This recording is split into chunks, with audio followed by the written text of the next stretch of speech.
આપણે હાર્દિક સ્વાગત કરી રહ્યા છે। મહેમાનોને વિનંતી કે સ્ટેજ પાસે પોતાની જગ્યા રાખેલી છે તો સ્ટેજ પાસે આવી પોતાની બેસવાની વ્યવસ્થા રાખેલી છે તો ત્યાં પોતાનું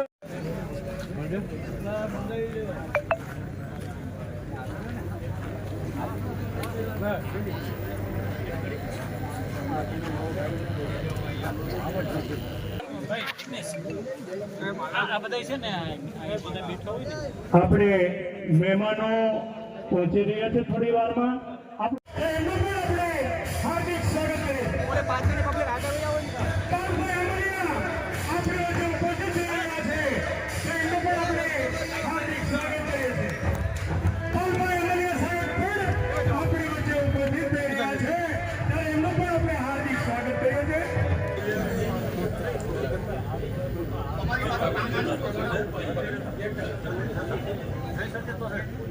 અહીં બેસેલા મહેમાનો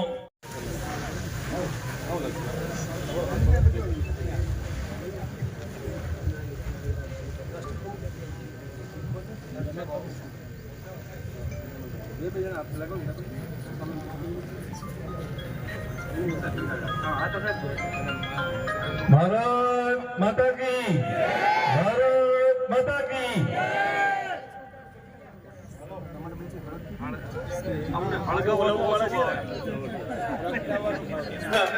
હું વિનંતી કરું કે તેઓ નગરપાલિકાના સદસ્ય ભરતભાઈ કાતીરાને વિનંતી કરું કે તેઓ જિગ્નેશભાઈ,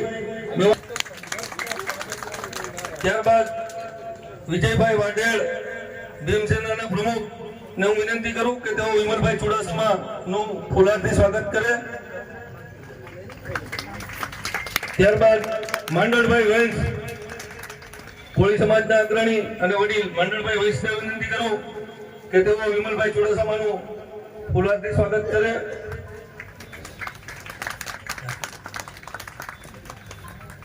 ત્યારબાદ અશ્વિનભાઈ ચૌહાણ સદસ્ય શ્રી કોડીનાર તાલુકા પંચાયત અશ્વિનભાઈ ચૌહાણ લાલજીભાઈ દેસાઈનું સ્વાગત કરશે ફૂલહારથી। લાલજીભાઈ દેસાઈનું અશ્વિનભાઈ ચૌહાણ,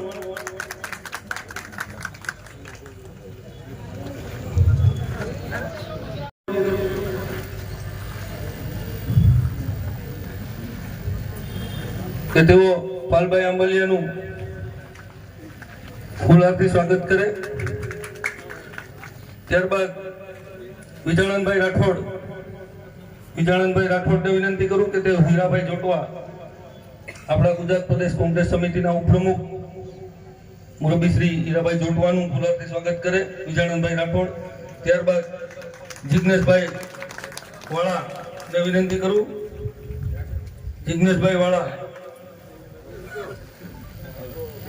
વિનંતી કરું કે તેઓ હીરાભાઈ જોટવાનું પુષ્પગુચ્છથી સ્વાગત કરે। ત્યારબાદ જયસિંહભાઈ વાજાને વિનંતી કરું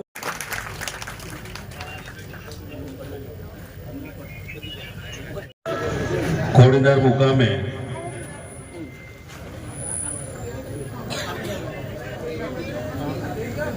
આખા ગુજરાતના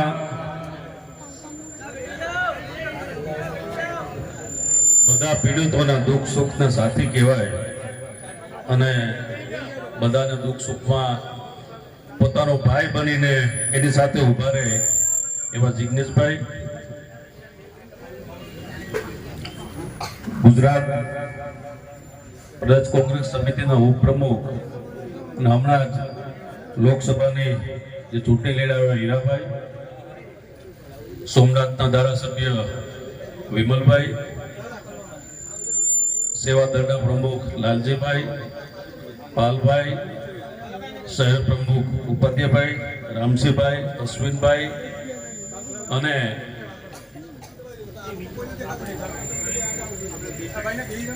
કોડીનાર તાલુકામાંથી પધારેલ ભાઈઓ અને બહેનો, ખાસ તો આપણે મહેમાનોને સાંભળવાના છે, પણ જે અત્યારે ગીર સોમનાથ જિલ્લામાં હાલી રહ્યું છે એની એક વાત કરવી છે એમાં કોડીનાર આખા જિલ્લામાં ડિમોલેશન જે હાલે જિગ્નેશભાઈ, એ ડિમોલેશન રોડ રસ્તા અને ક્યાંય કોઈને અડચણરૂપ હોય એનો તો વાંધો નથી, કરવું જોઈએ. આ ચોમાસાની સિઝનમાં કોઈના મકાન તોડી નાખે, ઘરમાંથી બે ઘર કરી દે, પણ આ તકે કલેક્ટર સાહેબને આપણે મેસેજ દેવો છે કે કોઈ પણ માણસો દબાણ શા માટે કરે.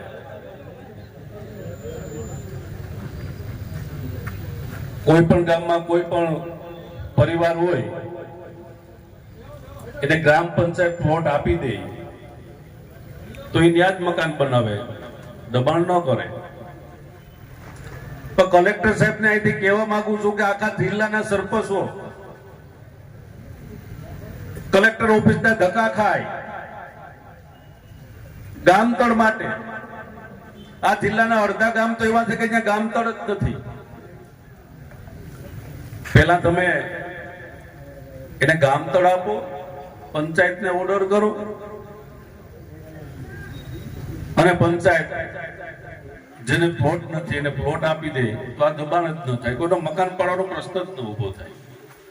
એટલે પાયામાં જવાની વાત છે. રહી વાત અહીં મહેશભાઈ અત્યારે આપણા પ્રમુખ જે ફરિયાદ થઈ, ફરિયાદ તો કોઈ પણ કરી શકે, ગમે એની વાતે ખોટી ફરિયાદ થાય. તો મહેશભાઈ એક વાત તો નક્કી છે, કોઈની સાથે બોલી લે, કોકને એક ગાય પણ દઈ દે, પણ લૂંટ ન કરે તો આપણે ખબર છે ને એને ખબર છે. એટલે પ્રશાસનને અહીંથી એને પણ મેસેજ દેવો છે.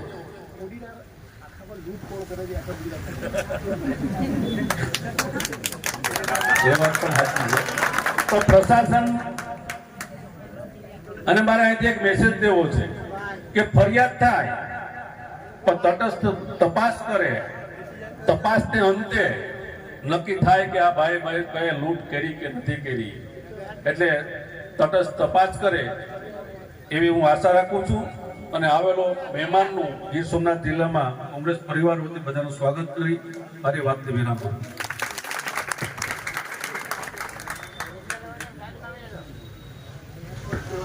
ત્યારબાદ આપણા ગુજરાત કોંગ્રેસ પ્રદેશ સમિતિના ઉપપ્રમુખ અને આપણા નેતા એવા હીરાભાઈ છોટવાને હું વિનંતી કરું કે તેઓ પ્રસંગને અનુરૂપ પોતાનું પ્રાસંગિક ઉદ્બોધન આપે. મુરબ્બી હીરાભાઈ જોટવા. આજની સભાના અધ્યક્ષ ભાઈ શ્રી જિગ્નેશભાઈ મેવાણી, રાષ્ટ્રીય સેવાદળ અધ્યક્ષ ભાઈ શ્રી લાલજીભાઈ, ગુજરાત ખેડૂતના આગેવાન અને પ્રદેશના પ્રમુખ ભાઈ શ્રી પાલભાઈ આમલિયા, જિલ્લાના પ્રમુખ ભાઈ શ્રી કરસનભાઈ, અમારા સોમનાથ મત વિસ્તારના લોકલાડીલા ધારાસભ્ય ભાઈ શ્રી વિમલભાઈ, ભાઈ શ્રી રામસિંહભાઈ, અશ્વિનભાઈ, મંચ તમામ મહેમાનો, શહેર પ્રમુખ ભાઈ શ્રી ઉપાધ્યાય, બહેનો ભાઈઓ અને ખાસ કરીને પત્રકાર મિત્રો, અને પહેલી વખત તંત્ર પણ જિગ્નેશભાઈના સ્વાગતમાં એટલું બધું ખડે પગે છે એટલે એમનો પણ આભાર માનીએ. આપ સૌને ખબર છે કે દેશમાં પાર્લામેન્ટની ચૂંટણી થઈ. મને એમ લાગે છે કે દેશના પાર્લામેન્ટના વિપક્ષ નેતા રાહુલ ગાંધીને હોય કે સામાન્ય એક કોંગ્રેસનો કાર્યકર હોય, એનામાં જે ઉર્જા છે એ આ વખતે અનહેરી ઉર્જા અને જાણે ગઠબંધન જીતું હોય એવો લોકો પણ વ્યવહાર કરતા થઈ ગયા. એટલે જિગ્નેશભાઈને રાજકોટ વાસીઓ પીડિત થાય તો સીએમ ને બોલાવવાને બદલે, એમને ફરિયાદ કરવાને બદલે જિગ્નેશભાઈને હવે ફરિયાદો આવે છે આખા ગુજરાતમાંથી. આ ફરિયાદ પાલભાઈને આવે છે. મને એમ લાગે કે શાસન બદલી ગયું, તંત્ર એ ખાલી બદલી જવાની જરૂર છે. વેલાહાર, કારણ કે જ્યારે પરિવર્તનનો હવા ફેલાણી હોય ત્યારે પવન ભાગે, બધા ભાગે, તો તંત્રએ પણ મહેશભાઈ અને એમના સાથીઓ ઉપર ખોટી ફરિયાદ કરીને લૂંટ જેવી ફરિયાદમાં એમને જેલમાં પૂરીને શું સંદેશો દેવા માંગે છે? દબાવી, ધમકાવી, ડરાવીને રાજકારણ કરવું, મત લેવા, ક્રાંતિકારી માણસને દબાવી દેવો, કયો એંગલ છે એ પણ અહીંથી તંત્રને પૂછવાનું મન થાય. જૂઠી ફરિયાદ હોય અને એમાં પણ લૂંટ જેવી ફરિયાદ, જેથી કરીને કોઈ પ્રજા પોતાનો અવાજ ના ઉઠાવી શકે. જે આ વિસ્તારમાં ધારાસભ્ય તરીકે લડ્યા હોય, આ વિસ્તારના આગેવાન હોય, એમની ઉપર પણ જો ખોટી લૂંટની ફરિયાદ થાય તો આમ જનતાનું શું થાય? અહીંયાથી વાત થઈ, લૂંટારો કોણ? આવડી મોટી લૂંટ કરો ખનીજોની, જોઈ તો દીવથી લઈને માધુપુર સુધી ખનીજોની સતત લૂંટ થાય. એ આગેવાનો ભારતીય જનતા પાર્ટીના છે, એમાં તંત્ર ધ્યાન રાખે, ખોટી ફરિયાદોમાં નહીં. અને પરિવર્તનની ઝોક છે એ રાહુલ ગાંધીએ દેશની પાર્લામેન્ટમાં કીધું कि આવતા વખતે गठबंधन के साथ गुजरात में हम भाजपा को हराएंगे हराएंगे हराएंगे लिख के लगा. જ્યારે થોડા દિવસમાં 13 વિધાનસભાનો આખા દેશમાં રિઝલ્ટ જાહેર થાય, એમાંથી 10 ગઠબંધન, 1 અપક્ષ, માત્ર 2 જ ભાજપને મળે, ત્યારે પણ તંત્રએ સમજી લેવાની જરૂર છે કે પરિવર્તન લોકો માંગે છે અને પરિવર્તનને દબાવી રાખી શકાય નહીં લાંબો સમય. એટલા માટે મિત્રો, આપને તંત્રને વિનંતી કરીએ કે વહેલાસર એમણે નાખેલી ખોટી કલમ રદ કરે અને અમારા મહેશને પાછો આપે. નહીં તો અમે ગમે એ કક્ષાએ લડત કરવામાં સક્ષમ છે અને ગાંધી સિંધિયા માર્ગે જે લડત કરવી પડશે, પ્રાણની આહુતિ દેતા પણ અચકાશું નહીં, એ પણ સાંભળી લો. એક ગરીબનું કામ કરતો માણસ, દલિત સમાજમાંથી આવતા માણસને જેલમાં પૂરી દેવો એટલે કોઈ દબાવાઈ જાય, તમારો કોઈ અવાજ નહીં ઉઠાવે, જેનો અવાજ ઉઠાવતો તો એને પૂરી દેવાનો. ત્યારે અહીંયા વાત થઈ એમ ગુજરાતનો અવાજ બનીને કોંગ્રેસના નેતાઓ, આગેવાનો અહીંયા આવ્યા, એને ખૂબ ખૂબ ધન્યવાદ મારા તરફથી અને અમારી અહીંયા સોમનાથની જનતા વતી પણ આપ સૌનો જિગ્નેશભાઈ, લાલજીભાઈ, પાલભાઈ આભાર માનું છું. જ્યારે બહુ લાંબી વાત કરવાની જરૂર નથી, પણ મુદ્દો હાલે છે ડિલિમિટેશનનો. જેવી શરૂઆત થઈ ત્યારે સૌથી પહેલા ઈણાજ ગામ, ઉમરેઠી ગામ, માલજીંજો અને તાલાળા કિન્નાખોરીનું રાજકારણ છે. એટલા માટે કે જ્યાં કોંગ્રેસને વધારે મત મળ્યા, જે વિધાનસભામાં કોંગ્રેસને વધારે મત મળ્યા, એ લોકોને ડિમોલિશનમાં મુખ્ય ભોગ બનવું પડે. ત્યારે કોંગ્રેસને માનનારો માણસ એમ માને છે કે દરેકને રોજી રોટી મળવી જોઈએ, સરકારની ફરજ છે કે એમને રોજી રોટી આપે, એમની કેબિનો, પાથરના દુકાનો તોડીને બેરોજગાર કરવાનો ધંધો બંધ કરે, એમ અહીંયાથી અપીલ કરીએ છીએ. ઘર વિહોણાને ઘર આપવું એ સરકારની જવાબદારી છે. ત્યારે ઘર માલિકને ઘર વિહોણો કરી નાખે, ગરીબ માણસને રજડતા કરી નાખે. અને આપને જિગ્નેશભાઈ ખબર હશે કે ઘુસિયા ગામ, ત્યાં 12 દલિત પરિવાર આઝાદ ભારત પહેલા પોતાના મકાનમાં રહેતા હતા. એમને સૌ હકની સનદો આપવાને બદલે, એમને સ્થાયી કરવાને બદલે, એમને કોઈ પણ વ્યવસ્થા આપ્યા વિનાના એમને રોડ ઉપર ભમતા કરી દીધા. એમાં કેન્સરનો દર્દી પણ હતો. તંત્ર એટલું નિર્દય થાય એ માનવાનું પણ ના આવે, એટલું નિર્દય રીતે ચાલે છે. ત્યારે લોકોએ જાગૃત થવાની જરૂર છે. 4 સંબંધવાળાના મકાન પાળે માલજીંજવામાં એક ખેડૂત ગોડાઉનની અરજી કરે, એમને સબસિડી આપવામાં આવે, ત્યારે બાગાયતી ના અધિકારી લઈએ, એનો જીઓટેગ કરે, એની માલિકીની છે કે કેમ એક જગ્યા એ પણ જોઈ. બીજી બાજુ સ્ટેટ હાઈવે વાળા આવીને એ ગોડાઉન પાડી નાખે. તો યા તો તમારા પીડબ્લ્યુડી ના માણસો ખોટા છે, યા તો તમારા બાગાયતી વાળા ખોટા છે. એ તો ઓન રેકોર્ડ છે. શા માટે એના પગારમાંથી પૈસા વસૂલ કરીને ખેડૂતને વળતર ના આપવું અને એને સજા ના કરવી? શા માટે સનંદવાળા મકાનને પાડી નાખે, એના ઉપર પોલીસ ફરિયાદ નથી લેતા? જ્યાં પોલીસ ફરિયાદ લેવાની જરૂર છે ત્યાં તંત્રએ પોલીસ ફરિયાદ લેવી જોઈએ. અહીંયા અમારા આગેવાનોએ ખૂબ વાત કરવાની છે, ત્યારે ફરીથી અહીં એક વખત તંત્રને અપીલ કરો કે અમારી ખોટી લૂંટમાં અમારા જે પણ મિત્રોને તમે બંદીવાન કર્યા એમને તાત્કાલિક અસરથી તમારી કલમો પાછી ખેંચીને કે જે થતું હોય તે કાનૂની રીતે એમને પરત કરો. એ અમારી માંગણી છે. રોજગાર બચાવો, રહેઠાણ બચાવો. રહેઠાણ ગાયોની વાત કરનારી સરકારે આ જિલ્લામાં લગભગ 1000 ગૌશાળાઓ એટલે કે ઢાળિયાઓ પાડ્યા છે. ગાયો ઉપર પણ અત્યાચાર કરે, અને એ આપણે પેલા મીડિયામાં એ જોતા જશો કે ગાયોને જાતે તંત્ર વાળા છોડીને કાઢી મૂકે છે. અને ગાયો ઉપર ની વાત કરનારાઓ ગાયોને પણ દુખી કરે છે, પ્રજાને દુખી કરે છે, અને એને બેરોજગાર કરે છે, ઘર વિહોણા કરે છે. એમને ફરીથી અપીલ કરું છું કે આવું ના કરે, નહીં તો આ વિસ્તારની પ્રજાએ મોટું અને જલદ આંદોલન કરવાની ફરજ પડશે. એમાં અમે પાછા વળીને જોવાના નથી. કોંગ્રેસ હવે જાગૃત છે, અને આપ સૌ જ્યારે સાથે છે ત્યારે આપ સૌનો ખૂબ ખૂબ આભાર સાથે વિનવું છું. જય હિન્દ, જય ભારત. જિજ્ઞેશભાઈ મેવાણીના નામનો એક કાગળ છે, અને સોલંકી રામભાઈ હાજાભાઈએ લખ્યો છે. ગેરકાયદેસર કોમ્પ્લેક્સો અને ગૌચર ખુલ્લા કરાવવા બાબત સવિનય સાથ જણાવવાનું કે કોડીનાર શહેરમાં એક નવા બસ સ્ટેશનની સામે સિટી કોમ્પ્લેક્સ, નંબર 2 જાનબાઈ માતાના મંદિર સામે, નંબર 3 મેમણ કોલોની સામે, નંબર 4 શુગર ફેક્ટરી રોડ ઉપર 3 કોમ્પ્લેક્સ, નંબર 5 ગાયત્રી મંદિરની બાજુમાં. આ બધા કોમ્પ્લેક્સ ગેરકાયદેસર છે.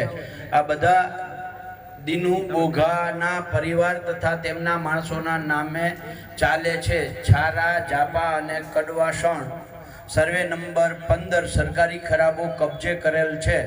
તેમજ હરમડિયાળા ગામે ગૌચરણ, નગડલા, અરીઠિયા, મિતિયાઝ આ તમામ ગામોમાં દિનુ બોઘા અને તેના પરિવારના નામે ગૌચરણમાં દબાણો કરેલ છે. તેને દૂર કરવા વિનંતી. આ કાગળ જિજ્ઞેશભાઈ પાસે આવ્યો, અને એમણે આ આપ્યો અને આ વાંચ્યો, અને એમાં ભાઈ રામભાઈ સોલંકીની સહી પણ છે.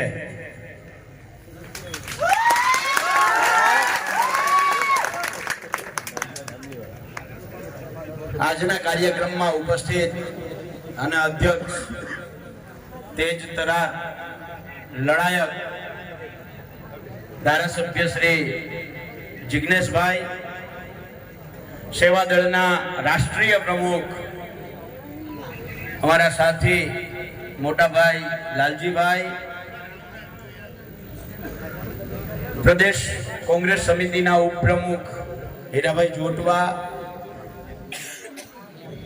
વેરાવળ વિધાનસભાના ધારાસભ્ય સોમનાથ વિધાનસભાના ધારાસભ્ય વિમલભાઈ, કરશનભાઈ, મંચસ્થ તમામ આગેવાનો અને આપ સૌ ક્રાંતિકારીઓ સાથીઓ,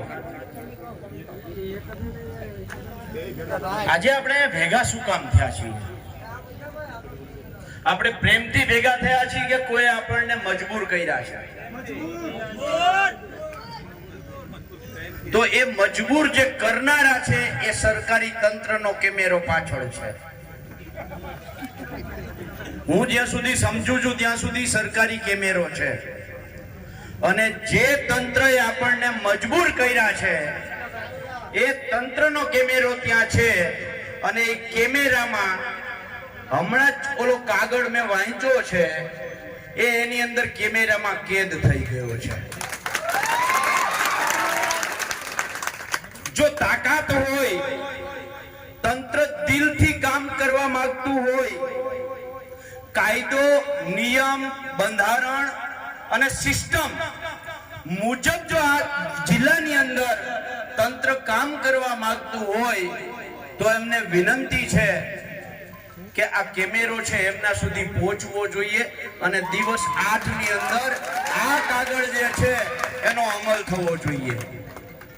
તો આપણે માનીએ કે સરકાર જેવું કંઈક છે, તંત્ર જેવું કંઈક છે. દુઃખ ત્યારે થાય મિત્રો કે એક બાજુ કચ્છની અંદર 7,50,000 ચોરસ હેક્ટર જગ્યા ખાનગી કંપનીઓને પાણીના ભાવે આપી દેવામાં આવે. અહીંયા બાજુમાં જ કંપની છે. એવી જ રીતે કેટલી માઇનિંગ કંપનીઓ અહીંયા છે, એમાં હજારો હેક્ટર જગ્યા એ કંપનીઓ વાળાને આપી દેવામાં આવે છે અને મારો ગરીબ પોતાની એક છત જ્યારે બનાવે છે ત્યારે આ સુરાતનિયા, ખોટે ખોટું હુરાતન ચડે ને હુરાતનિયા જ કહેવાય ને, આ હુરાતનિયા તંત્રને ક્યાંથી હુરાતન ચડ્યું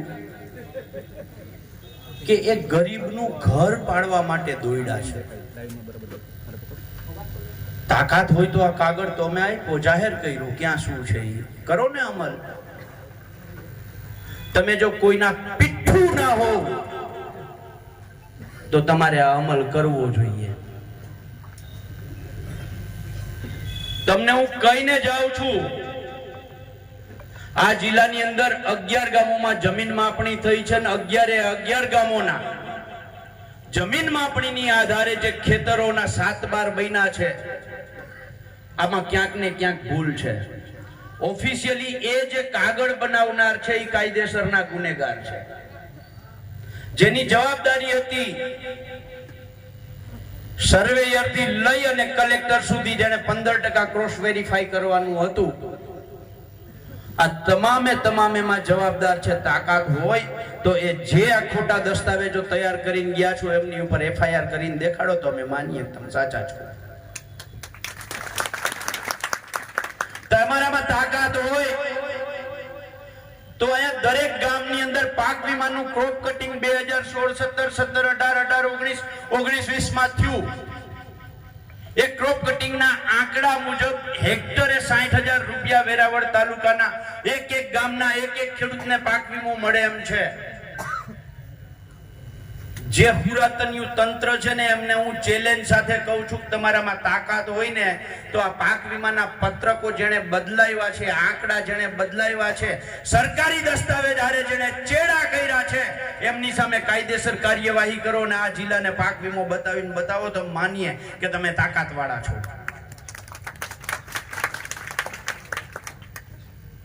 કોઈ માણસ તમને લડતું દેખાય, તમને એમ થાય કે આ મારા કંટ્રોલમાં નથી, તમે લડાઈ કરો. આ સરકારની સિસ્ટમ છે હીરાભાઈ, તમારે લડાઈ કરવાની પણ ક્યાં સુધી ખબર, એના કંટ્રોલમાં રહીને, એને પૂછીને, એની સાથે વાત કરીને તમે એનાથી ઉપરવટ જઈને કંઈ કરવા જાવ એટલે તમારી વિરુદ્ધ પોલીસ કેસ થાય. એટલે તમે કયો એવી જ અમારે લડાઈ કરવાની, તમે એમ કયો કે આટલું જ કરવાનું તો અમારે એટલું જ કરવાનું, તો દેશમાં બંધારણ, કાયદો, વ્યવસ્થા શું કામ છે ભાઈ?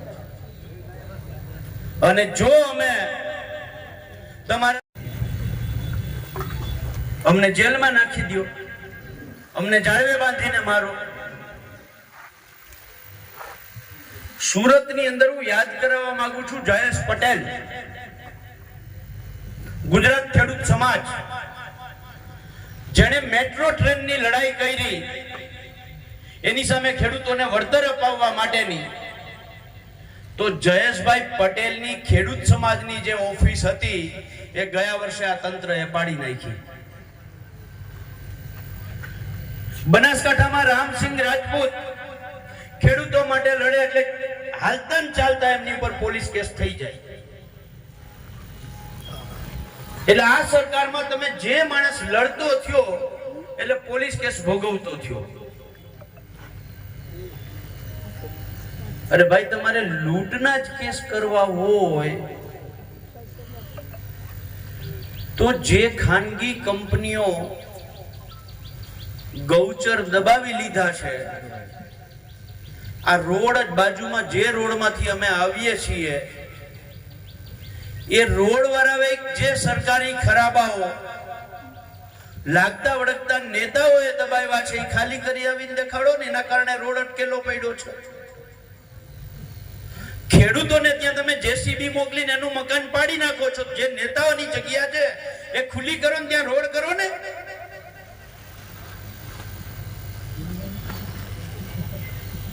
વાત કરવી હોય આ તંત્રની, આ સિસ્ટમની, તો સાંજ સુધી કરી શકીએ એમ છીએ. લાલજીભાઈ, જિગ્નેશભાઈ, વિમલભાઈ, વકીલ સાહેબ, આનંદ યાજ્ઞિક સાહેબ, આ બધાને આપણે સાંભળવાના છે. પણ આ ક્રાંતિકારીઓ લોકોની વચ્ચેથી હું તંત્રને એક ચેતવણી આપવા માંગુ છું. 2027 સુધીમાં જેટલા જુલ્મ થાય એટલા કરી લેજો. તમારી પાસે 2027 સુધી છે. ભાજપના નેતાઓના જેટલા પીઠું થવું એટલા થઈ લેજો. 2027 પછી હિસાબ લેવામાં આવશે. 2027 પછી ગુજરાતમાં શાસન બદલે છે, બદલે છે, બદલે છે, બદલે છે. કોઈ શંકા નથી. આ ક્રાંતિકારી જનતા બેઠી છે ને, આ એનો જવાબ છે કે 2027 માં સત્તા પરિવર્તન છે અને છે. એટલે છેલ્લી વાત, જે લોકોને પાચન શક્તિ જબરજસ્ત છે, જે રોડ ખાઈ જાય છે, જે હજારો વીઘા જમીન ઓળવી જાય છે, એમના ઉપર એક નાનું વાક્ય, તમારી તો પાચન શક્તિ એ ગજબની છે હો. અમે તો એક રોટલી માંડ પચાવી શકીએ છીએ અને તમે તો રોડ, ગૌચર, રસ્તા, જમીન બધું જ પચાવી જાઓ છો. Thank you. આમ તો અન્યાય વિરુદ્ધની આ સભા, પ્રતિકાર કરવા માટેનું આ સંમેલન, અને સંમેલનમાં ઉપસ્થિત મારા મિત્ર, યુવા, તરવરિયા અને ક્રાંતિકારી ધારાસભ્ય ભાઈ શ્રી જિગ્નેશભાઈ, એવા જ આપણા સોમનાથના ધારાસભ્ય ભાઈ શ્રી વિમલભાઈ,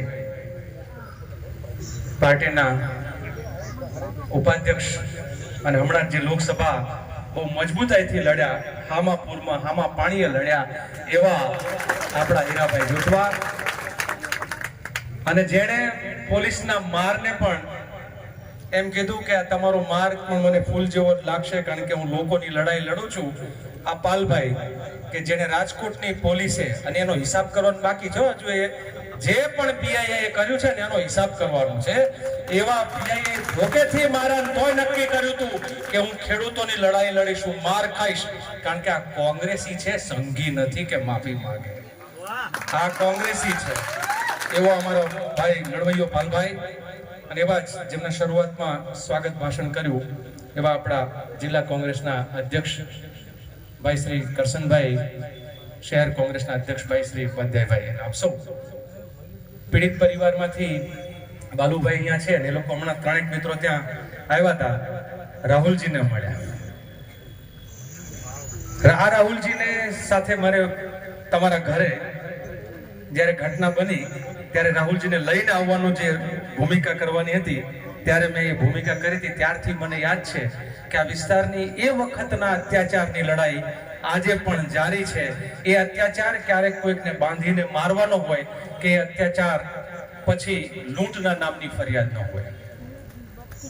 ભાઈ જિગ્નેશભાઈ, હું અને પાલભાઈ હમણાં ત્રણેય ગુજરાતના સુરત, વડોદરા, મોરબી, રાજકોટ, જ્યાં જ્યાં આ પ્રકારના સરકારી અત્યાચારના, સરકારના ભ્રષ્ટાચારના ભોગ બનેલા એ પીડિત પરિવારોને મળવાનું કરી છે, ત્યારે જે સમજ્યા કે ગુજરાત, આપણું ગુજરાત છે શું, આપણા ગુજરાતમાં ચાલી શું રહ્યું છે. આપણા ગુજરાતના ખેડૂતો હોય, આપણા ગુજરાતના દલિતો હોય, આદિવાસીઓ હોય, આમ વંચિત, પીડિત સામાન્ય માણસ કે જે પોતાના ગુજરાન માટે પરસેવો વહાવતો હોય, એવા ગુજરાતીઓ માટે ગુજરાતમાં જગ્યા નથી. હવે ગુજરાત એટલે અદાણીને અંબાણીના બાપનું હોય, અને મોટા મોટા વાલતુજાર જે છે એ ધારે એની ઉપર કેસ થાય, એ ધારે એની ઉપર ફરિયાદ થાય, એ ધારે તો જેલમાં જાય ને એ ધારે તો જેલમાંથી બહાર નીકળે. એટલે ગુજરાત જે છે એ નરેન્દ્ર મોદી અને અમિત શાહ અને ભારતીય જનતા પાર્ટીના બધા જ નેતાઓએ જાણે અમીરોને વેચી દીધું હોય અને બાકીની પ્રજા તો આપણે મજૂરી કરો, મહેનત કરો, એ ભાષણો કરે ત્યારે તાળીઓ પાડો અને ચૂંટણી આવે તો પાછા મત જઈને દઈ આવો. એટલે આપણને ગ્રાહક તરીકે, એક મતદાર તરીકે જોવાનું એમણે શરૂ કર્યું છે. માણસોના અધિકારની ત્યાં વાત નથી. ગુજરાતમાં ક્યાંક થાનમાં દલિતોનો હત્યાકાંડ સર્જાય, ક્યાંક ઉનામાં અત્યાચાર થાય, ક્યાંક મોરબીના એ દલિતો હોય, ઠાકોર હોય, આદિવાસી પ્રકારના જે આખા પૂર્વ પટ્ટીમાં એ જ્યારે મકાન બનાવવા માંગતા હોય, 100 ચોરસ વારનો ખાલી પ્લોટ લેવાની વાત હોય તો 15 વર્ષ સુધી મંજૂર થયેલા પ્લોટ સરકારી કચેરીઓમાં એક જગ્યાએથી બીજી જગ્યાએ ફરતી રહે. ઘડીક ફાઇલ કલેક્ટર પાસે જાય, ઘડીક ફાઇલ આરડીસી પાસે જાય. હમણાં ભાઈ જિગ્નેશભાઈ, હું ને પાલભાઈ મોરબી ગયા, ત્યાં એક દલિત પરિવાર, કયા ગામના હતા જિગ્નેશભાઈ, ગામનું નામ તો અત્યારે મને યાદ નથી, પણ એ લોકોના પ્લોટ વર્ષોથી જે જગ્યા ઉપર મકાનો બનાવીને રહે, એ મકાન, એમનું જમીન, એમની ખેતીની જમીન, રહેણાંકનો વિસ્તાર એ સરકારના ચોપડામાં ફીટ નથી બેસતો. અને એ જ જગ્યા ઉપર પોરબંદરનો કોઈ ગેંગસ્ટર ટાઈપનો વ્યક્તિ છે તો ખાણમાં એની 7-12માં ત્યાં ફીટ બેસી જાય છે, ક્યાંયની જમીન ઉડીને ક્યાંય જતી રહે છે. 15 વર્ષથી હુકમ થયેલો હોય એને 100 ચોરસ વર્ષના પ્લોટ ના મળે. 80 વર્ષથી અમદાવાદના કેશવનગરમાં ઠાકોર સમાજ રહેતો હોય અને એ ઠાકોર સમાજના ત્યાં રાતોરાત એ બિલ્ડરોના ઈશારે, એ રાજનેતાઓના ઈશારે ત્યાં બુલડોઝર આવે, કોઈકના લગ્નના મંડપ ઉખાડી નાખવામાં આવે, કોઈકનું બેહણું હોય તો બેહણાના ટાઈમે એ મંડપો ઉખાડી નાખવામાં આવે. શરમ ના આવે આ સરકારને? શરમ નથી આવતી આજના એ સરકારના ચાપલુસ કલેક્ટર અને એ અધિકારીઓને કે તમે કોઈ ગરીબના મકાનો, કોઈ ગરીબનો આવાસ, એ બાળકો ક્યાં શું છે, બાળકો ભણવા શું થશે, એ સવારમાં ઉઠીને ક્યાં બહાર જશે, એના પીવાના પાણીનું શું થશે, બિલકુલ ચિંતા નહીં કરવાની. 153 મકાનો ઉપર બુલડોઝર ફેરવી દીધું. આટલાથી આ લોકો અટકતા નથી. હમણાં થોડા દિવસ પહેલા દહેગામ પાસે હું અને જગદીશભાઈ ઠાકોર ગયા. મારા બેટા આખા ગામ વેચી નાખવા માંડ્યા છે આ લોકો. આખું ગામ જૂના પહાડિયા વેચી માર્યું. પેલા કે અમારું 7-12માં નામ છે, અમારા બાપ દાદા 4 પેઢીથી મકાન છે. સરકારે ઇન્દિરા આવાસના યોજના, તમારે તો કોઈ આવાસના યોજના નથી મળ્યા, પણ ઇન્દિરા આવાસના નામે આ સરકારના ત્યાં મકાનો ત્યાં બનેલા છે અગાઉની સરકારોએ. ચાલો 40 વર્ષ 50 વર્ષ જૂના ઇન્દિરા આવાસના મકાનો છે અને તોય એ ગેરકાયદેસર, એનો તોય બારોબાર સોદો થઈ જાય. એટલે ગુજરાત સરકારમાં અત્યારે ભ્રષ્ટ અધિકારીઓનું શાસન ચાલે છે. આ એવા ભ્રષ્ટ અધિકારીઓનું શાસન હું અહીંના કલેક્ટર ઉપર અને અહીંના આઈપીએસ ઓફિસરો એ રાજનેતાઓના તળવા ચાટતા થઈ ગયા છે અને તળવા ચાટતા ત્યાં સુધી પહોંચી ગયા છે કે ખોટી ફરિયાદો કરી અને લડનાર વ્યક્તિઓ જેલમાં જાય. એના જેવું છે. હમણાં અમદાવાદમાં બન્યું, તમે જોયું છે કે કોંગ્રેસના કાર્યાલય ઉપર એવા અદાણી ઉપર કેસ કરે. ₹2.86 મીટર કપડું આવે, લીટર પાણી આવે, જેમાં લીટર પાણી ના આવે, મીટર કપડું ના આવે, એમાં પેલો મીટર જમીન લઈ જાય અને તમારું ₹2.86 પાસે લઈ અને તમને 5000 વેચે ને એમ કે અદાણી આજે અરબોપતિ થઈ ગયો, અમારું લૂંટીને થઈ ગયો, ગૌચરોને લઈ લૂંટી ગયો, એમાં એ થઈ ગયો. અને ભાજપને અમે લોકો ચેલેન્જ કરીએ છીએ, હીરાભાઈ પણ અહીંયા છે, હું સૌને આખા ગુજરાતમાં જે ચેલેન્જ કરીએ છીએ અમે, તમે તમારામાં તાકાત હોય તો 30 વર્ષના કોંગ્રેસના નેતાઓના હિસાબ કરો અને એને કેટલું કમાણા, શું કર્યા, તમે અમારા ચોપડા તપાસો. અને તમે 30 વર્ષના ભાજપના નેતાઓ જે છે એને ભ્રષ્ટાચાર કરીને કેટલા બિલ્ડિંગો બનાવ્યા છે એની તપાસ કરો. પછી લૂંટારા કોણ છે નક્કી કરો. આ લૂંટારા નક્કી કરવા હોય તો આ રીતે નક્કી થાય. કા બારોબાર ફરિયાદ કરી દેવાથી લૂંટારા નક્કી ના થાય. મિત્રો, મારે છેલ્લી વાતમાં એટલું જ કહીશ, મકાનો પાડવાના ગરીબોના, જમીનો લૂંટવાની ગરીબોની, મારવાનું ગરીબોને, બધી જ ગુજરાતની આખી જે ઘટના છે એમાં અમીરો અને ચોક્કસ જ્ઞાતિઓ, ગરીબો અને બાકી બધું આખું ગુજરાત, આ બે વચ્ચેનો ભેદ છે. ભેદ સામેની આ લડાઈ છે. આ લડાઈ આપણે સમજવી પડશે આવનાર સમયમાં. હું ચોક્કસ કહીશ કે મહેશભાઈ મકવાણા અને સાથીદાર મિત્રો ઉપર જેમણે કેસ કર્યો છે, જેમ આજે આપણા 5 જણા હમણાં બહાદુર કોંગ્રેસના કાર્યકર્તાઓ આજે કોર્ટે જમાનત આપી. એટલે આપણે ગુજરાતની ભાજપ સરકારે કોંગ્રેસ કાર્યાલય પર હુમલો થયા પછી કોંગ્રેસ ઉપર જે ફરિયાદ કરી હતી એ કેટલાય દિવસ જેલમાં હતા. આજે હાઈકોર્ટે કીધું જેના ઘર ઉપર હુમલો થયો હોય એની ઉપર ફરિયાદ ના હોય, એ કાંઈ એની ઉપર લૂંટની ફરિયાદ ના હોય, એની ઉપર મારઝૂડની ફરિયાદ ના હોય. મારા ઘરે કોઈક મને મારવા આવે, તમે મારવા મારા ઘરે આવો તો હું બે હપોટા મારું ખરો, કારણ કે મને સ્વ બચાવનો એ હક મળેલો છે. આ હકમાં એ લોકો લડ્યા છે. તો આવી લડાઈમાં લડેલા લોકો આજે છૂટ્યા છે. એટલે આપણા કોંગ્રેસના કાર્યકર્તાઓ માટે એક વખત જોરદાર તાળીઓ કે બહાદુરીની જેમ લડ્યા. આવું ને આવું અહીંયા થાય, કાલ ઉઠીને જરૂર પડે તો જેલમાં જવાની તૈયારી સાથે, આંદોલન કરવાની તૈયારી સાથે હીરાભાઈ જોટવાએ જે શરૂઆતમાં આહવાન આપ્યું છે કે લડશું પણ ઝૂકશું નહીં, લડશું પણ ઝૂકશું નહીં. પાલભાઈએ જે કીધું 3 વર્ષ, મને તો લાગે 3 વર્ષે નહીં. કેમ ખબર છે? કારણ કે ઉપર એમને 2 હાથમાં 2 કાખમાં ઘોડી, એક નીતિશ કુમારની ઘોડી ને એક નાયડુની ઘોડી, આ 2 ઘોડી પર ચાલનારો નરેન્દ્ર મોદી અને એની સરકાર છે. એને 12 મહિના પૂરા ના થાય, અને 12 મહિના પૂરા ના થાય એટલે ભારતનો ગૃહમંત્રી ખુદ જેલમાં જાય, અને એ જેલમાં જાય એટલે ગુજરાતની સરકાર તરત ઠેબા ખાઈ લેઠી જાય, અને ત્યારે પછી કોંગ્રેસની સરકાર એટલે કે ગુજરાતની જનતાની સરકાર બને, અને ત્યારે ગુજરાતમાં લોકોનું શાસન આવશે, ભ્રષ્ટાચારીઓનું શાસન જશે. આની સામેની આ લડાઈ છે. આવી લડાઈ લડવા માટે અને ભારત માતાની જય. અમને તમને જોરથી કહું, આ પેલા ભાજપિયા બોલે બી ના બોલતા હો તમે, ખરેખ મહેતા કી એમ નહીં. ભારત માતાની જય દિલથી બોલાય, નાભીમાંથી બોલાય, અને એવી ને જય બોલીએ 3 વખત સનાતન સંસ્કૃતિ વાળી. હું કહીશ બોલો ભારત માતા કી, તમારે 3 વખત જય બોલવાની. આ જયકારો છે કલેક્ટર કચેરીમાં જવો જોઈએ, આ જયકારો મુખ્યમંત્રીની કચેરી સુધી આઈબી દ્વારા પહોંચવો જોઈએ. બોલો ભારત માતા કી જય! 3 વખત બોલો ભારત માતા કી જય! હજુ જયકારો 3 વખત હડંગ જય જય જય. બોલો ભારત માતા કી જય! એક બીજી વાત તમને કહેવાની, પોલીસનો દંડો તોડે, સંઘી ભાજપીનો દંડો તોડે, એમનું કામ દંડા લઈને તોડવાનું, આપણું કામ ઝંડા લઈને જોડવાનું. એટલે હું કહીશ કે વો ડંડે સે તોડેંગે, તમારે કહેવાનું કે હમ ઝંડે સે જોડેંગે. એમનો એક રંગો ઝંડો, 2 રંગો ઝંડો બધાને તોડે, અને ભારત દેશનો ઝંડો, કોંગ્રેસ પાર્ટીનો ઝંડો, અને રાહુલ ગાંધી જે ભારત જોડો યાત્રા લઈને નીકળ્યા હતા, એમ આપણો તિરંગો ઝંડો દેશનો સૌને જોડે. એટલે હું એમ કહીશ કે વો ડંડે સે તોડેંગે, તમારે કહું હમ ઝંડે સે જોડેંગે. અને બીજો નારો કે उनके हाथ में डंडा वाળું, અને બીજું છે કે मेरे देश का झंडा तिरंगा नहीं चलेगा दोरंगा. दोरंगो झंडो કોનો હોય? दोरंगो झंडो કોનો હોય? ખડામાં બે રંગ વાળો લઈને ગળામાં પહેરીને કોણ નીકળે? ભાજપ વાળા નીકળે. કવિ કબીરે કહ્યું છે કે દોરંગાનો વિશ્વાસ ના કરાય. એટલે એમનો દોરંગો રાજનેતા હોય કે એમનો દોરંગો અધિકારી હોય, એની સામેની આ લડાઈ છે. અને એટલા માટે કહીશ વો ડંડે સે તોડેંગે, હમ ડંડે સે જોડેંગે, અરે વો ડંડે સે તોડેંગે, હમ ડંડે સે જોડેંગે. મેરે દેશ કા ઝંડા તિરંગા નહીં ચલેગા દોરંગા. આ દોરંગા સામેની લડાઈ આપણે બધા સાથે મળીને લડીએ. ક્યાંય બાબા સાહેબ આંબેડકર, ક્યાંક મહાત્મા ગાંધી, કે જવાહરલાલ નહેરુ, કે આપણા સરદાર પટેલનું નામ ક્યાંય જે છે એ નીચું ના જાય, એ આપણી સૌની જવાબદારી છે. આપ સૌનો ખૂબ ખૂબ આભાર, ધન્યવાદ. જય.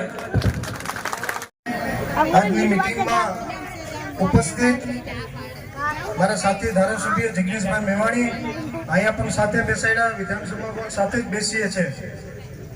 રાષ્ટ્રીય અધ્યક્ષ સેવાદળના લાલજીભાઈ,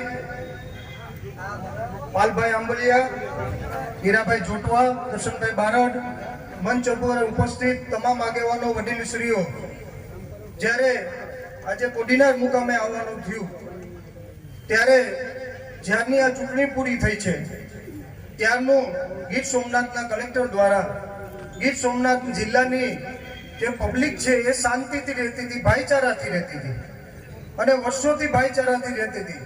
અને આજે એ સમયથી તમને ખ્યાલ નહીં હોય કે એમને પહેલા આગેવાનોને બોલાવ્યા, સમજાવ્યા કે આ મંદિર છે, આ મસ્જિદ છે, આ દરગાહ છે, એની સાઈડની દિવાળો નડે છે એટલે પાડી નાખશું, બાકી અમે કઈ એમાં હટશું નહીં એવી વાતો કરી, નાના નાના મંદિર પાડી નાખ્યા, નાના નાના મસ્જિદ પાડી નાખ્યા, નાની નાની દરગાહ પાડી નાખી, વાત કરી આવી રીતે ને રાત્રે જઈને આવી રીતે પાડી નાખેલી છે. આ ગીર સોમનાથમાં થયેલું છે અને એના કારણે આપણું ભાઈચારો તોડવાની કોશિશ કરી છે. આની પહેલા પણ ઘણા અધિકારીઓ હતા, એને આવી રીતે કર્યું હતું અને ગીર સોમનાથમાં ભાઈચારાથી હિન્દુ મુસ્લિમ રહેતા હતા અને ઘણીવાર દંગા પણ થયા છે અને ઘણા આપણે લોકોએ આપણા વ્યક્તિઓને ગુમાવ્યા છે. આજે આ કલેક્ટરે આ કામ કર્યું છે કે ગીર સોમનાથના હિન્દુ મુસ્લિમની ભાઈચારા તોડવાનું કામ કર્યું છે. જ્યારે એક મીટિંગ હતી હમણાં, જ્યારે આયોજનની મીટિંગ હતી ત્યારે હું મીટિંગમાં ગયેલો અને મીટિંગમાં પણ એમને વાત કરી કે તમે આ વરસાદની સિઝન ચાલે છે, આ વરસાદની સિઝન ચાલતી હોય ત્યારે માણસો મદદ કરતા હોય, કોઈ સંસ્થા હોય, રાજકીય માણસો હોય કે હોદ્દેદારો હોય કે ઓફિસરો હોય, એ માણસોને કાચા મકાનમાં રહેતા હોય તો તાલપત્રીની સહાય કરતા હોય. આપણે વર્ષોથી ફેસબુકમાં ને બધા જોતા છે, ન્યૂઝપેપરમાં ને, કે કોઈ નાનું પરિવાર, ગરીબ પરિવાર, એના બાળકો એમના ઘરના સાથે એ તાલપત્રી કાચા મકાન ઉપર પાથરી અને ત્યાં શાંતિથી રહી શકે, જેનાથી વરસાદની સિઝન નીકળી શકે. અને કાયદો પણ કહે છે કે જે ગીર સોમનાથમાં ડેમોલેશન ચાલ્યું છે, એ ડેમોલેશન છે એ કાયદાકીય રીતે હંમેશા વરસાદની સિઝનમાં તોડી શકાતું નથી. છતાં પણ ગીર સોમનાથના કલેક્ટર કોના ઈશારે કરે છે અને છેક ચૂંટણી લોકસભાની પૈતી છે ત્યારથી નાના નાના ગામો હોય, નાના નાના એરિયા હોય, એ તમામ જગ્યાએ નાના ગરીબ લોકોના મકાનો તોડી નાખ્યા, દુકાનો તોડી નાખી અને એમને બેઘર કરી દીધા છે. જ્યારે સરકાર એક તરફ ઘર આપવાની વાત કરતી હોય અને એક તરફ અત્યારે બેઘર કર્યા છે, ત્યારે ખાસ કરીને હું કહીશ, ચોક્કસ રીતે કહીશ કે તમે જ્યારે આ બધું તોડતા ત્યારે મેં કલેક્ટરને જાહેરમાં કીધું, આ મંચ ઉપરથી જાહેરમાં કલેક્ટરને કહું છું કે સાંભળી લેજો, તમે એવું નહીં સમજતા કે તમને કોઈ કહેવા વાળા નથી. તમારામાં તાકાત હોય તો તમારા પેન્ટ પર પટ્ટો બરાબર બાંધી લ્યો. તમારી સાથે આ વિમલ ચુડાસમા આવશે ને ગીર સોમનાથમાં મોટા મોટા ટાવરો, મોટા મોટા હોટેલો અને જ્યાં ગીર સોમનાથ જિલ્લામાં એની મંજૂરી ન લીધી હોય, ક્યાંક તો કોમ્પ્લેક્સો એવા બનેલા છે કે ત્યાં પાર્કિંગની સુવિધા હોવી જોઈએ, ત્યાં દુકાનો અને કરું. આપને પણ ક્યારે પણ આપના વિમલની જરૂર પડે તો આપણા સારા સમયમાં ના આવું તો કઈ નહીં, પણ આપને જરૂર પડશે ત્યારે 108ની સ્પીડ કરતા પણ વધારે આપની વચારે આપણો હોત કરી લેવો છે. આપ સૌનો ખૂબ ખૂબ આભાર.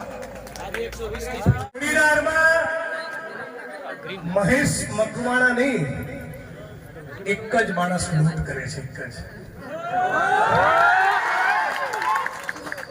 મંચ ઉપરના સૌ સન્માનનીય સાથીઓ, 108 નહીં પણ 120ની ગતિએ બેટિંગ કરનાર વાળા સાથી ધારાસભ્ય જો ને, તેમાં આમિર ખાન જેવો લાગે એવા ભાઈ શ્રી વિમલ ચુડાસમા, ગીર સોમનાથ કોંગ્રેસના પ્રમુખ શ્રી ભાઈ શ્રી બારડભાઈ, જેમણે આખા સૌરાષ્ટ્રમાં રંગ રાખ્યો એવા હીરાભાઈ જોટવા, કિસાન કોંગ્રેસના મારા લડાકુ સાથી પાલભાઈ આંબલિયા, અને જેમના ભાષણ વિશે એક જ વાક્ય કહેવું પડે, કાંઈ ન ઘટે એવા લાલજીભાઈ દેસાઈ, મંચ પર ઉણાકાંડના પીડિત બાલુભાઈ, ઓડિયન્સમાં બેઠેલા એમના દીકરા વશરામભાઈ, અને આપ સૌ સમગ્ર કોડીનાર અને ગીર સોમનાથના જુદા જુદા વિસ્તારમાંથી આવેલા યુવાન મિત્રો, વડીલો, આગેવાનો, મારી બહેનો, માતાઓ અને સર્વ સમાજના લોકો, પોલીસના મિત્રો, મીડિયાના મિત્રો અને ગુપ્તચર વિભાગના સાથીઓ, તમે પણ આ બધાનું સ્વાગત કરું છું. વોટ્સઅપમાં ગઈકાલથી 6 મેસેજ આવીને પડ્યા છે. મેસેજ નંબર 1, આ બધું જ ગીર સોમનાથ કલેક્ટર તંત્ર માટેનું લેસન છે. આ લેસન મને કોઈકે મોકલી આપ્યું છે. મેસેજ નંબર 1, તાલાલા તાલુકાના ઉમરેઠીમાં આવેલ સિંચાઈ વિભાગ ડેમમાંથી રિયોન અને GSL કંપનીને પાણી આપવામાં આવે છે. પાણી પેઠે 750 કરોડ રૂપિયાની રકમ કલેક્ટર તંત્રે એમની પાસેથી ઉઘરાવવાની બાકી છે. તંત્રમાં પાણી નહીં હોવાના કારણે આ ઉઘરાણી કરતા નથી. મેસેજ નંબર 2, હિરણ નદીમાં કલેક્ટર તંત્રની મીઠી રહેમના કારણે એટલું ભયંકર પ્રદૂષણ ફેલાયું છે કે ગીર સોમનાથના કેટલાક મિત્રોએ એ નામદાર ગુજરાત હાઈકોર્ટમાં જાહેર હિતની અરજી દાખલ કરવી પડી. મેસેજ નંબર 3, ગીર સોમનાથ જિલ્લાના તાલાલા તાલુકાના ગીર અભયારણ્ય વિસ્તારમાં અનેક ગેરકાયદેસર ફાર્મ અને રિસોર્ટ ચાલુ છે. જિજ્ઞેશભાઈ સમયની અનુકૂળતા મળીએ સરકારી તંત્રના કલેક્ટર તંત્રના પાપ વિશે 240 પાનાની પીડીએફ તમને મોકલી આપીશ. મેસેજ નંબર 4, ગીર સોમનાથના તાલુડા નગરપાલિકાની હદમાં આવેલ ઘણા બધા કોમ્પ્લેક્સ એપાર્ટમેન્ટ બિલ્ડિંગ એ પરવાનગી વગરની ઊભી કરેલી રેસિડેન્સી છે અને તમામ જગ્યા ઉપર મોટા મોટા કોમ્પ્લેક્સ એપાર્ટમેન્ટ બિલ્ડિંગ ધમધમી રહ્યા છે. 2 વર્ષથી લગાતાર ગીર સોમનાથ જિલ્લાથી ગાંધીનગર સુધી અનેક વખત મૌખિક અને લેખિત રજૂઆતો કરવા છતાં આ મગરમચ્છોના બાંધકામ તોડવાનું પાણી એક કલેક્ટર તંત્રમાં નથી. ગીર સોમનાથ જિલ્લામાં દરેક ગામમાં ગૌચરની જમીનમાં દબાણ છે.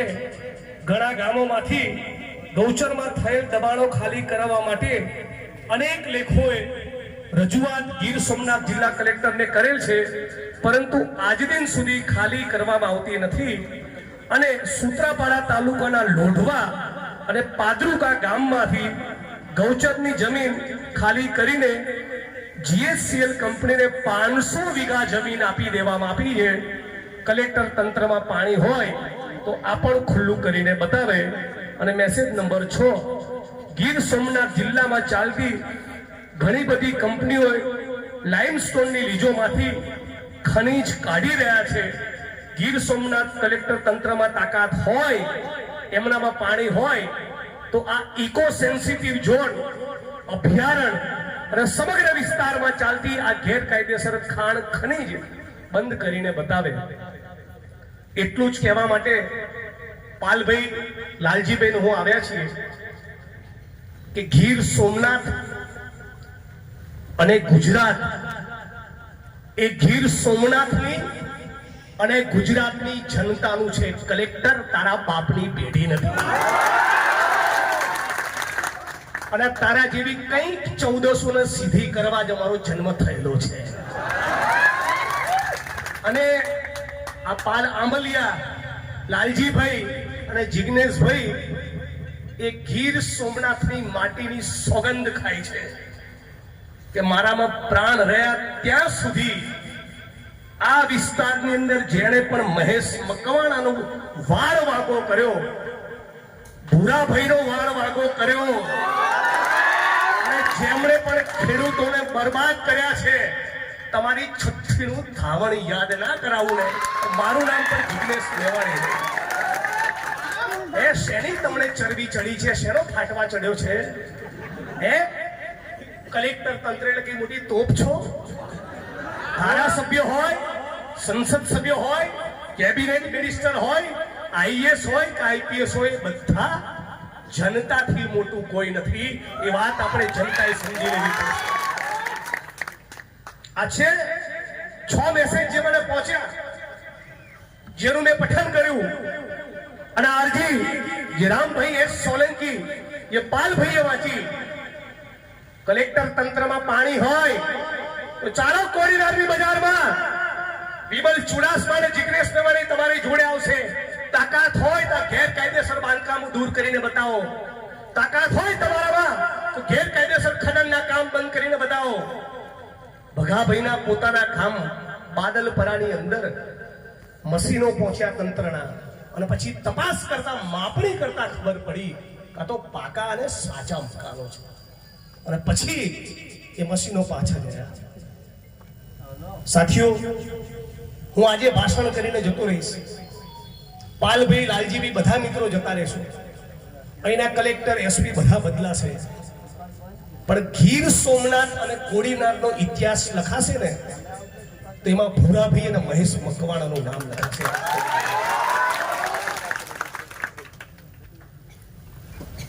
અને એટલું પણ કહું, પેલા 302 ના આરોપી ને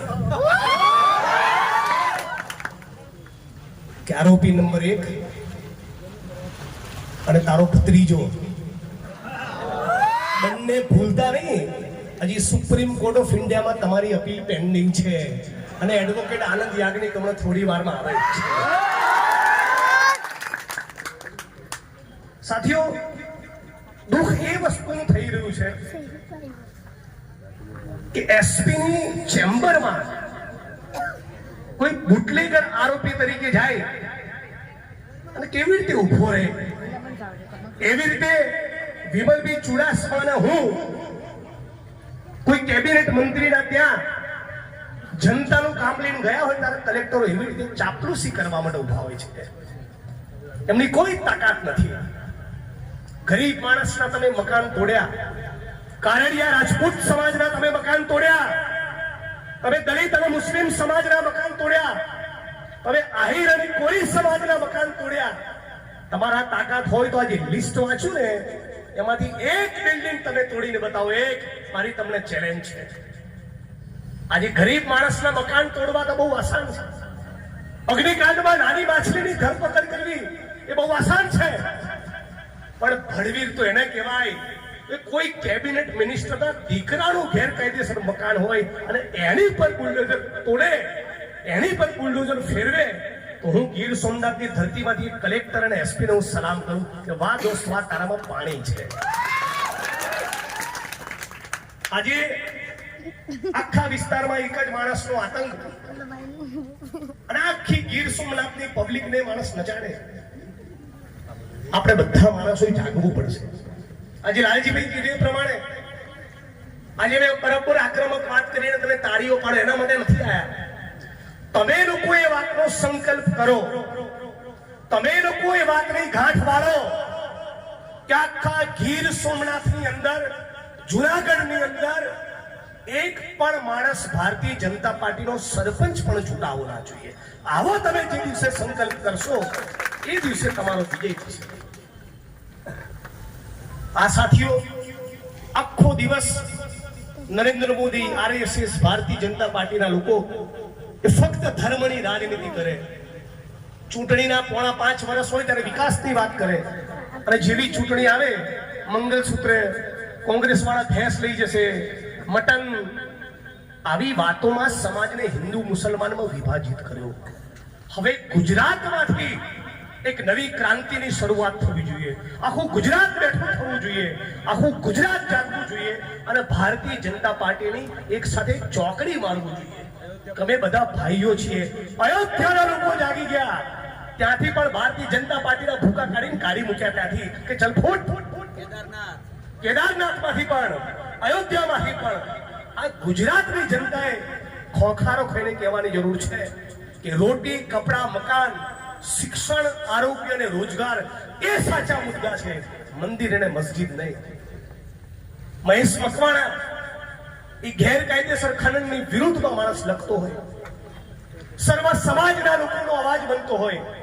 મહેશ મકવાણાને આહિર સમાજ પણ ચાહે, કારડિયા રાજપૂત પણ પસંદ કરે, દલિત અને મુસ્લિમ સમાજનો પણ લાડકો, ભૂરાભાઈનો જીગરી, આ સર્વ સમાજ માટે કામ કરનારો માણસ, અને એ પર તમે લૂંટની કલમ લગાડો છો. બુટલેગરોની ચાપલુસી કરવાની, ગેરકાયદેસર ખનન કરનારા લોકોની ચાપલુસી કરવાની અને મહેશ મકવાણા પર તમે લૂંટ લગાડો છો. આ લૂંટ કરે એવો માણસ છે. પોલીસના મિત્રોને કહેવા માંગુ છું, તમારો પોતાનો આત્મા શું કહે છે? તમે જે દિવસે નિવૃત્ત થશો એ દિવસે તમે અરીસા આગળ ઉભા છો તો તમને તમારો આત્મા શું જવાબ આપશે? તમારામાં તાકાત હોય તો સત્તાધારી પાર્ટીના કોઈ ધારાસભ્ય ઉપર તમે ગુનો દાખલ કરો. તમારામાં પાણી હોય તો સત્તાધારી પાર્ટીના કોઈ સાંસદ, સભ્ય કે મંત્રીની ઉપર તમે ગુનો દાખલ કરો. તો હું માનું કે તમારી છાતી છે. વિરોધ પક્ષ, એમાં અમારા 12 MLA અને જે માણસ ચૂંટણી હાર્યો એની પર તમે લૂંટની કલમ લગાડી. શું મોટી થાળ મારી? ધાડ તો તમે એ દિવસે મારી કહેવાય કે ગીરના અભયારણ્યની આજુબાજુમાં જે રિસોર્ટ છે ને કરોડોના, એમાંથી એક તમે તોડીને બતાવો જે ગેરકાયદેસર રીતે ચાલે છે, તો તમે ધાડ મારી કહેવાય. આજે આટલી મોટી સંખ્યામાં આપ સૌ ઉપસ્થિત છો. લાંબુ ભાષણ કરવાની જરૂર નથી, તમે સૌ સમજદાર છો. પણ તમે બધા ગાંઠ મારો, તમે બધા સંકલ્પ કરો કે નગરપાલિકાની ચૂંટણી આવે, વિધાનસભાની ચૂંટણી આવે અને સંસદની ચૂંટણી આવે ત્યારે કોઈ શક્તિ તમને ખરીદી શકવી ના જોઈએ. આપણો એક માણસ એ ચપટી ચમાણામાં વેચાવો ના જોઈએ. આપણો એક પણ વ્યક્તિ એ પૈસાથી બીજી કોઈ લાલચ બનાવવો જોઈએ. આજે ભાઈ વિમલભાઈએ વાત કરી, મીઠાઈના ડબ્બા કલેક્ટર તંત્ર સુધી પહોંચે છે, ડેપ્યુટી કલેક્ટર સુધી પહોંચે છે. બધું જ અમારા મનમાં છે. અહીંયા જિલ્લા કલેક્ટર તંત્રમાં કોણે કોણે દાદાગીરી કરી, કોના કોના મકાનો પાડ્યા, કોની હોટલો તોડી, કોની દુકાન તોડી, પશુઓના ઢાળિયા તમે રહેવા નથી દીધા. તમારી દાદાગીરી તો વિચારો. એટલે હે ગીર સોમનાથ કોડીનારની જનતા, હે બધા યુવાન મિત્રો, તાકાત તમારી છે. વિમલભાઈને અમારી કોઈ તાકાત નથી. તમે છો તો વિમલભાઈ ધારાસભ્ય છે, તમે છો તો જિગ્નેશભાઈ ધારાસભ્ય છે, તમે છો તો હીરાભાઈ કાલુડીની ચૂંટણી જીતવાના. જનતાથી મોટું કોઈ નથી. અને એટલા માટે તમે અમારી ઉપરની તમારી પોતાની શક્તિ, તમારી પોતાની તાકાતને તમે ઓળખો. આખો ગીર સોમનાથ જિલ્લો એક થઈ જાય, 20,000 લોકોની રેલી કરો, એક યાત્રા કરો. કોઈ મોટા નેતાને બોલાવવાની જરૂર નથી, તમે બધા જ નેતા છો. તો હું નથી માનતો તમારા ઘરનો એક કાંકરો પણ કોઈ ખેરવી શકે. એ સંકલ્પ તમારે કરવાનો છે. અમે તો છીએ તમારી જોડે. તમારા માટે મીડિયામાં બાઇટ પણ આપીશું, તમારા માટે પત્ર પણ લખીશું, તમારા માટે અનશન કરવું હશે તો અનશન પણ કરીશું. પણ મૂળ લડાઈ તમારે લડવાની છે. અમે તમારે ટેકેદાર છીએ, તમારા સાથ આપનારા તમારા ભાઈઓ છીએ, તમારા સમર્થક છીએ. પણ મૂળ અસલી લડાઈ એ તમારે બધાએ લડવાની છે. અને આપણે 2027ની ચૂંટણીમાં નવી સરકાર બનવાની છે. તૈયાર થઈ જજો. કાઢો આખા ગીર સોમનાથમાં જેટલું પણ ગેરકાયદેસર ખનન થાય, જ્યાં પણ ડ્રગ્સ મળતું હોય એની યાદી મને પહોંચાડો ત્યારથી. જ્યાં પણ દારૂના જુગારના અડ્ડા ચાલતા હોય એનું લિસ્ટ બનાવવાનું શરૂ કરો. અમને પરસો પાડવાનું ચાલુ કરી દઈએ. ના શું પાડે? આ રાડ પાડી જવા જોઈએ તમારાથી, ખાલી નેતાઓના લીધે નહીં. તમારી પોતાની શક્તિને નહીં ઓળખો તો કોઈ નેતા તમને નહીં બચાવે. તમે જ નેતા છો, તમે જનતા જનાર્દન છો. નેતાથી મોટું કોઈ નથી. આખા ગીર સોમનાથનો કારડિયા રાજપૂત, આખા ગીર સોમનાથનો આહિર સમાજ, આખા ગીર સોમનાથનો દલિત મુસ્લિમ કોળી પટેલના માલધારી, આ તમે બધા એક થઈ જાઓ. બધા કલેક્ટર ફલેક્ટરના ચણા મમરાઈ ના આવે. એટલે શક્તિ તમારી ઓળખો. આટલા બધા મુદ્દા કેમ કલેક્ટર તંત્રની તાકાત નથી અમે એક કામ કરવાની? મને એક મિત્રએ કહ્યું, એટલા માટે જિગ્નેશભાઈ તાકાત નથી કે થોડા દિવસ પહેલા ભારતીય જનતા પાર્ટીના એક મંત્રીના પુત્ર એ રાશનના કૌભાંડમાં પકડાયા અને એમાં કલેક્ટર તંત્રે 85 લાખનો તોડ કર્યો છે. પછી તમારામાં શું ઓકાત હોય? 85 લાખ રૂપિયાનો તોડ એ રાશનના કૌભાંડને દબાવવા માટે કર્યો છે. નિયમિત તમે ગેરકાયદેસર ચાલતા ખાણ ખનીજના અડ્ડામાંથી લાખોની કરોડોની તમે નોટ બનાવતા હોય.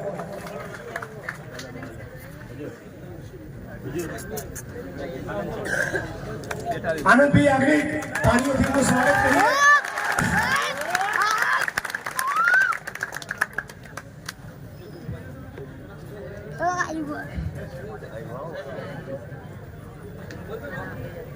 આનંદ માટે જબરદસ્ત તાળીઓનો આવકાર થઈ જાય.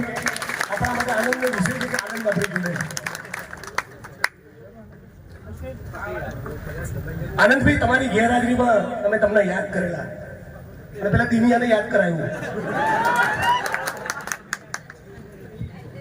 અને યાદ એ કરાયું કે તું અને તારો ભત્રીજો ભૂલતા નહીં, હજી સુપ્રીમ કોર્ટમાં અપીલ પેન્ડિંગ છે. 313 આરોપી. એટલે મિત્રો, આ બાજુ બધા મિત્રોને 5 મિનિટ ખાલી બેસી જવા વિનંતી કરું છું.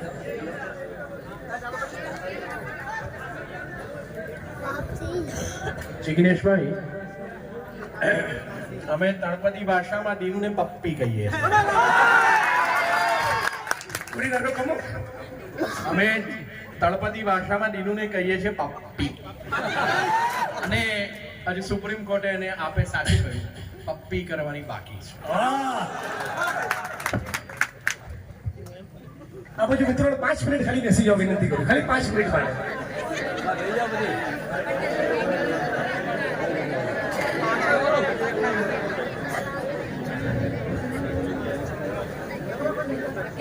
તમારે ત્યાં કોઈ ભેટાળી ગામ છે? હાલ આ બધા 6 વોટ્સઅપના મેસેજ વાંચ્યા અને મારી વાણીને વિરામ આપતો તેની પહેલા આ 7મો વોટ્સઅપમાં મેસેજ આવ્યો કે ભેટાળી ગામમાં ગુજરાત કેમિકલ્સ નામની કંપનીને 400 વીઘા ગૌચર એક મંત્રીના ઈશારે એક કલેક્ટર તંત્રે પધરાવી દીધું છે. ગીર સોમનાથ કલેક્ટર અને ચેલેન્જ, યાદ તારામાં પાણી હોય તો ગૌચર એ સરકારી હેડે પાછું લઈને બતાય એટલે ખબર પડે. સાથીઓ, ગરીબ માણસના જે મકાનો તોડ્યા ને, ગુસ્સો એના માટે છે. મહેશ મકવાણા માટે તમે લૂંટની કલમ લગાડી 5000 વોટ પ્લસ થઈ ગયા. નેતાઓ જેલમાં જાય ને એ તો અમારા માટે પ્રસાદી કહેવાય. મારી આ વખતે વડગામમાં સીટ થોડી જોખમમાં મુકાઈ ગઈ હતી. હું ખૂબ હૃદયપૂર્વકનો આભાર માનું છું આસામની પોલીસનો. 2500 કિલોમીટર દૂર મારી સામે એફઆઈઆર કરી હજારો બમ ટાઈટ થઈ ગયા. મારા વડગામના લોકો 5000 વોટે જીતી ગયો. પુષ્પાબેન ચિંતા ના કરતા હો, તમારા ઘરે મચ્છી બી ખાઈશ તો ઝીંગા બી ખાઈશ. અને મહેશભાઈના 5000 વોટ આજે પાકા થઈ ગયા. પણ જતા જતા એટલું કહેતો જઉં છું, વ્યક્તિગત અમારી કોઈની સામે દુશ્મની નથી. સર્વ સમાજના લોકો એ વોટ આપે ત્યારે જ કોઈ માણસ સંસદ સભ્ય, ધારાસભ્ય કે તાલુકા જિલ્લા પંચાયતનો પ્રમુખ બનતો હોય છે. અને એ જ પ્રમાણે ધારાસભ્ય, સંસદ સભ્યની જવાબદારી એ સર્વ સમાજના લોકોને ચાહવાની છે. 2017ની ચૂંટણીમાં મારા વિધાનસભા વડગામમાં જે ભારતીય જનતા પાર્ટીના ઉમેદવારને મેં ચૂંટણીમાં હરાયા, એના માણસો ચૂંટણી દરમિયાન મને હરાવવાની કોશિશ તો કરી હશે કે નહીં કરી હોય? મારી વિરુદ્ધ મતદાન કરાવ્યું હશે, મને ચૂંટણીમાં પાડવાની કોશિશ કરી હશે. પણ એકવાર હું ચૂંટણી જીતી જાઉં અને પછી ધારાસભ્ય ખાલી મને મત આપનારા લોકોનો નથી રહેતો, સમગ્ર વડગામનો ધારાસભ્ય બનું છું. આજે આ વિસ્તારની અંદર રાજકીય કિન્નાખોરી રાખી તમે ગરીબ માણસોની હોટલોને તોડો, લારી ગલ્લાવાળા, પાથરડાવાળા, રેંકડીવાળા ગરીબ માણસોને એની રોજીરોટીથી વંચિત રાખો, કોઈના ઘરના વરંડા ડેલા તોડી નાખો, પશુઓ માટેના ઢાળિયા તોડી નાખો. તમે જે દિવસે મોટી ઉંમરના થશો ને જીવનમાં મેં શું કર્યું એનો વિચાર કરશો ને અધિકારીઓ, નેતાઓ, ત્યારે તમારો આત્મા તમને બહુ ગુસ્સે. દરેક માણસનો આત્મા જાણતો હોય છે કે હું સાચું કરું છું, ખોટું કરું છું.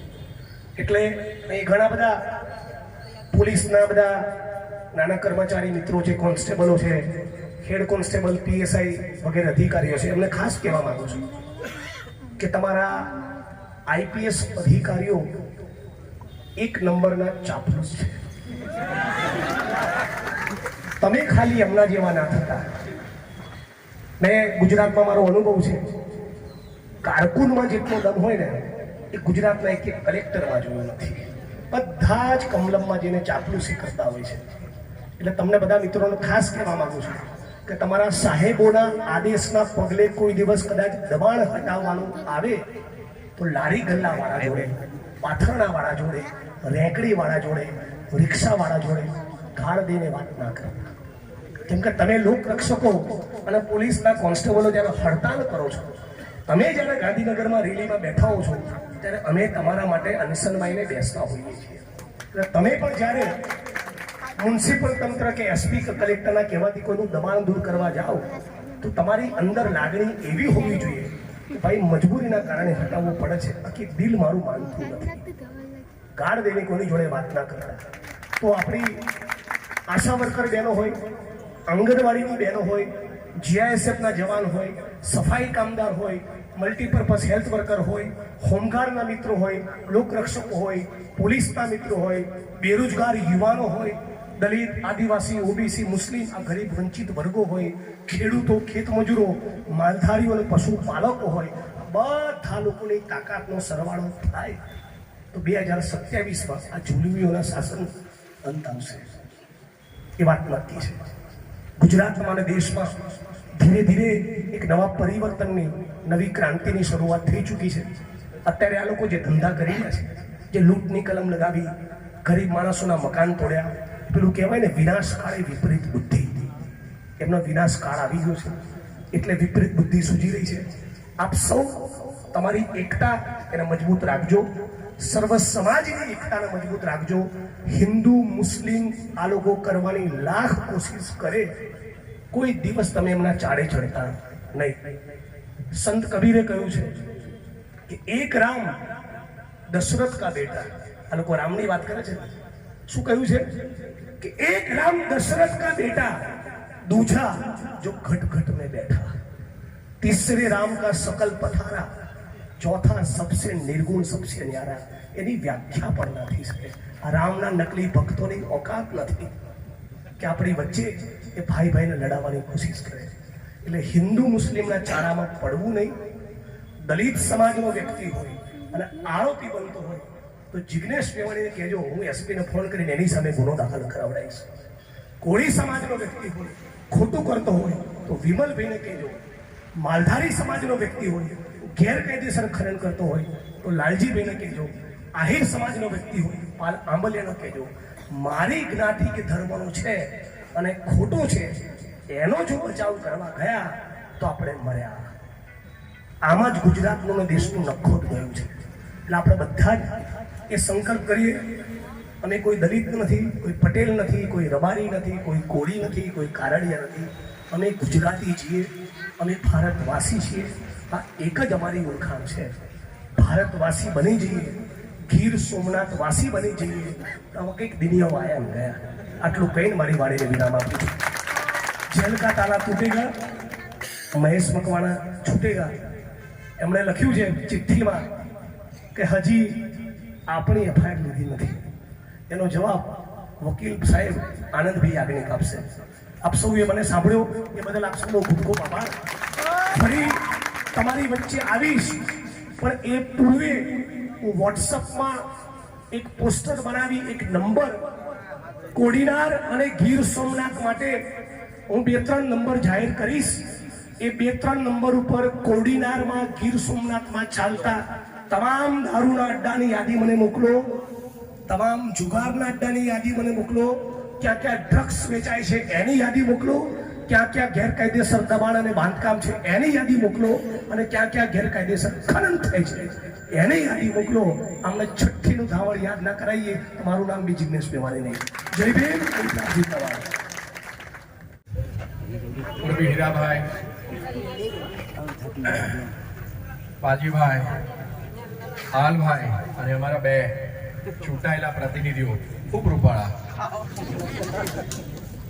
ચુડાસમા સાહેબ અને જિગ્નેશભાઈ.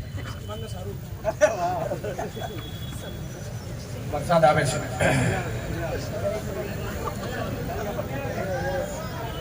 2010માં અમિત જેઠવાને જ્યારે માર્યો,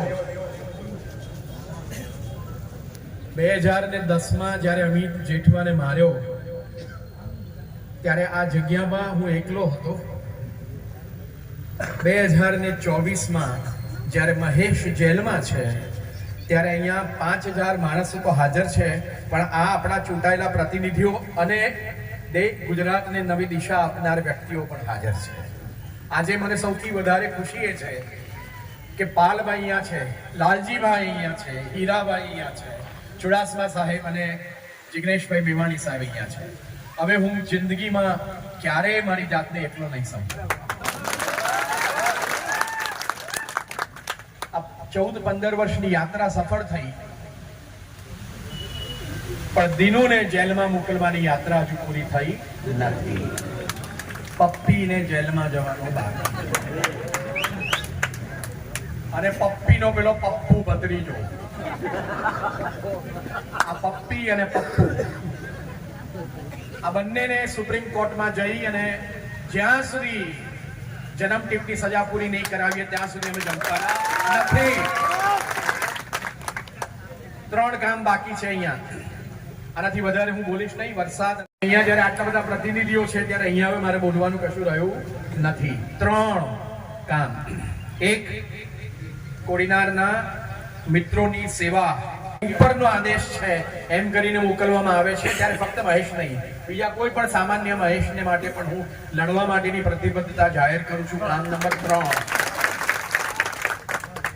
કે અહીંયા જે આ ગુનાઓની હારમાળા ચાલુ છે અને દિનુને કારણે પોલીસ સ્ટેશનની અંદર જે એફઆઈઆર નોંધાય છે 2003 ની અંદર ભારતની સંસદની અંદર એ વખતના ડેપ્યુટી પ્રાઇમ મિનિસ્ટર અડવાણી સાહેબે કહ્યું હતું અને રિપોર્ટ મોકલ્યો તો ગુજરાતના પોલીસ મહાનિદેશકે કે દિનુ બોગા સોલંકી ને કારણે કોડીનાર પોલીસ સ્ટેશનની અંદર એક પણ પોલીસને કામ કરવાની સ્વતંત્રતા નથી. એ જે ઈચ્છે તે પ્રમાણે એફઆઈઆર કરાવે છે, એ ઈચ્છે તે પ્રમાણે છોડાવડાવે છે અને એ પોતાના બિઝનેસ રાઇવલથી માંડીને બધાની સામે કરાવડાવે છે. આજે પણ મહેશની સામે 2024માં 21 વર્ષે એ આપણે કથન જે ભારતના પ્રધાનમંત્રી જે કહ્યું હતું તે સાચું છે અને આ અટકાવવાનો પ્રયત્ન કરવાનો છે. 3જું કામ, સુપ્રીમ કોર્ટમાં જઈ અને આ પપ્પી અને પપ્પુને સજા પાછી એવડાવવાની, ત્યાં સુધી અમે જંપવાના નથી. જય હિન્દ. બધાને સાંભળ્યા?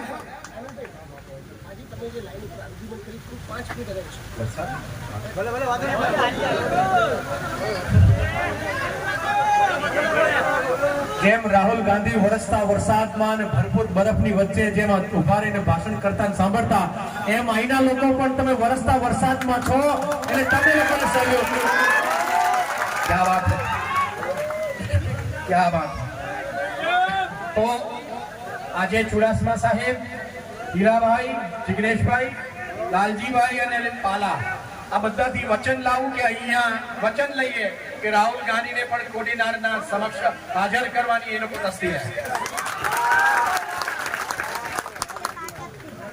આજે દલીલમાં 4 વસ્તુ થઈ. દલીલ નંબર 1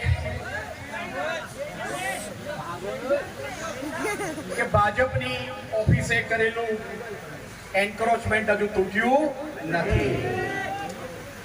પેલા ફરિયાદ કરનાર ભાઈની કયો પેલો બટાકા ભંડાર છે?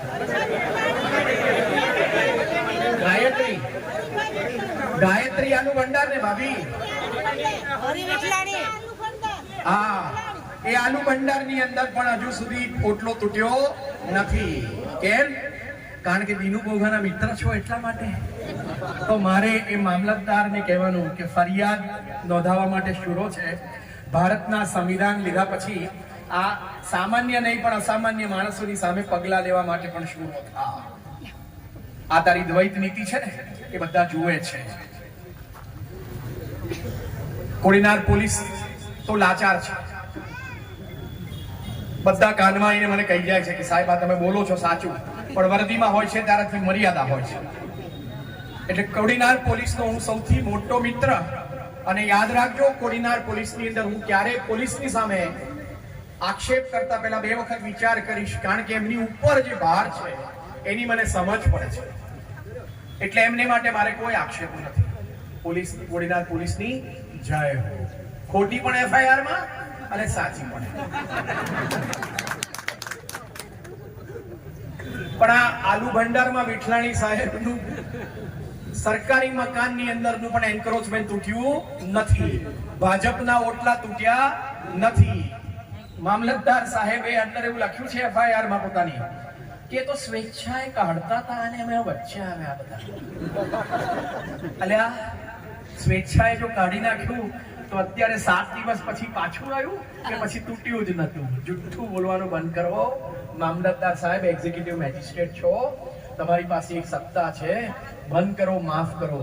અને આવતીકાલથી બીજેપીની ઓફિસ અને પેલો આલુ ભંડાર વિઠલાણી સાહેબનો એમાં જે કામ બાકી છે ને એ પતે નહીં તો ગાંધી ચિંધ્યા જાય સત્યાગ્રહ કરવાની આજે નક્કી કરવું પડે. સાહેબને કહ્યું કે સાહેબ આ 10 વાગ્યાથી મામલતદાર સાહેબ બીજી આર્ગ્યુમેન્ટ કરી કે 10 વાગ્યાથી મામલતદાર સાહેબ એવું કહે છે કે મહેશ મકવાણા અને પછીના બીજા 5-7 જણા એ સતત અમારી પાછળ 200 જણાની સાથે. 10 વાગ્યા 1:30 વાગે ફરિયાદ કરે છે. કેટલી વખત સમજાયા તો પણ માને જ નહીં. પાછળ મેં કહ્યું સાહેબ આ 2.5 કલાક તમારી પાછળ આયા તો પછી આપણે આ ચોરીને લૂંટફાટ પેલા વેચલાણીના ઘરમાં કરે ક્યારે તમારી મદદથી કે થઈ જ નથી. કે પછી આખરે ઉપરથી ફોન આવ્યો કે 10-15 દિવસ તો રાખો. બીજેપી નો ઓટલો તૂટી ગયો એટલે બીજેપી નું નાક ના રહ્યું. બીજેપી નું નાક અગત્યનું છે કે ભારતના બંધારણની સમાનતાની કલમો અગત્યની છે, બહુ અગત્યની વસ્તુ છે. નામદાર કોર્ટને કહ્યું કે 2013 થી 2024 ની વચ્ચે અનેક એફઆઈઆરો મહેશની સામે થઈ છે. એકમાં તલવાર આપી છે, એકની અંદર ભાલો આપી છે, એકમાં છરી આપી છે, એકમાં લોખંડની પાઇપ આપી છે, એકમાં ખંડણી છે, એકમાં 3 તોલું છે. એમાં 3 તોલા સોનું ને 9,000 રૂપિયા. સાલી 3 તોલા સોનું ને 9,000 રૂપિયામાં ક્યાંથી આવે છે? પણ કોઈ આટલી બધી એફઆઈઆરો કરી, આટલા બધા આક્ષેપો કર્યા ચોરીને લૂંટફાટના જોડા વિમલભાઈ, પણ આજ સુધી સોનીનું સર્ટિફિકેટ કોઈ ચોરીના આક્ષેપ કરનાર લઈ શક્યો નથી. કાં તો કોડીનારમાં બધા જ સોનીઓ લખ્યા વગર તમને કશું આપે છે, અને કાં તો આક્ષેપો ખોટા છે. અને આ ચાલ્યા જ કરે છે. દરેક એફઆઈઆર ની અંદર નામદાર હાઈકોર્ટ હસતા કહે છે કે આ બધી ચોરીને લૂંટફાટ ફક્ત આખા ગુજરાતમાં એક જ કોડીનાર પોલીસ સ્ટેશનમાં જ થાય છે. હવે મારે કોડીનારની પોલીસને કેવું છે, હવે તો 395 છોડો ભાઈ, બીજી કોઈ નવી સેક્શન નહીં, એની પાછળ મંડ્યા રહેજો. તો અત્યારે આ સભાની અંદર કેટલા બધા પોલીસો હાજર, સાદા વેશે, ખાખીનામાં, એલસીબી, કઈ ને કઈ પોલીસો. નમ્ર વિનંતી કે આ ડાકેતી અને મારા ખિસ્સામાંથી 500 રૂપિયા કાઢ્યા, મારું આપણે લાયસન્સ સર્ટિફિકેટ લઈ લીધું, મારો દોરો અહીંયાથી ઝૂંટવી લીધો. અને જો સતત છેલ્લા 15-20 વર્ષથી જો કોડીનારમાં દરરોજ જે આ બનતું હોય તો કાયદો અને શાસનની વ્યવસ્થા એ સાવ ખોરવાઈ ચૂકી છે. તો પછી આ સભા કેવી રીતે થાય? ના થવી જોઈએ. એટલે પોલીસ સ્ટેશનમાં કશું ખોટું છે કે પોલીસ સ્ટેશનની સાથે સાથે રાજકારણીઓ પણ કશું ખોટું છે કે બંને ભેગા થઈને કશું ખોટું કરે છે? આ એફઆઈઆરોમાં ખોટા આક્ષેપો મૂકી દેવા જેથી કરીને બેલ ના મળે, નોટ બેલેબલ હોય કે 10-10, 15-15, 20-20 દિવસ એમને રાખી શકાય. કેમ? કારણ કે સત્તાની સામે મહેશ અને બીજા બધા લડે છે. તો મહેરબાની કરીને કોડીનારના પોલીસ મિત્રો, જેને માટે મને ખૂબ પ્રેમ છે, બધા ધ્યાન રાખો કે સત્તાનું પરિવર્તન થશે પછી આપણું શું થશે? એન્ફોર્સમેન્ટ ડિરેક્ટરેટનો દુરુપયોગ, સીબીઆઈ નો દુરુપયોગ, ઇન્કમ ટેક્સ નો દુરુપયોગ, કોડીનારની પોલીસનો દુરુપયોગ, ક્યાંક તો અટકવું જોઈએ. દિલ્હીમાં બેઠેલા ફાફડાને જલેબી કરે અને અહીંયા આપણો બેઠેલો પપ્પી કરે, પણ ફરક શું છે? હવે કોડીનાર પોલીસ સ્ટેશને આ ખોટી ફરિયાદો, અને ફરિયાદો ભલે સાચી હોય પણ તેમાં જે ખોટા આક્ષેપો મુકાય છે ને તહોમતદારોને 2-5 દિવસ વધારે રાખવા માટે, એ બંધ થવું જોઈએ. હવે થાક્યા, અમે પણ હસીએ છીએ, એવું છે તો તમે કેમ અટકતા હતા? ચોથી દલીલ નામદાર કોર્ટને કરી કે સાહેબ આ શું ચાલે છે કે પીઆઈ ની હાજરીમાં, ડેપ્યુટી કલેક્ટરની હાજરીમાં, મામલતદાર સાહેબ અને મ્યુનિસિપાલિટીના આખા સ્ટાફની હાજરીમાં અને 40 પોલીસો, જેમાં 2 પીએસઆઈ, 3 હેડ કોન્સ્ટેબલ અને બાકીના પોલીસો, આટલા બધાની હાજરીની અંદર રફીક સલોત, અમારો રમેશ અને પેલો દમણિયા અને મહેશ છે, તે વિઠલાણીના ખિસ્સામાંથી 500 ની પેલી આમ આખી લગડી બહાર કાઢે એટલે વિઠલાણી આમ મૂકીને આવ્યો હતો.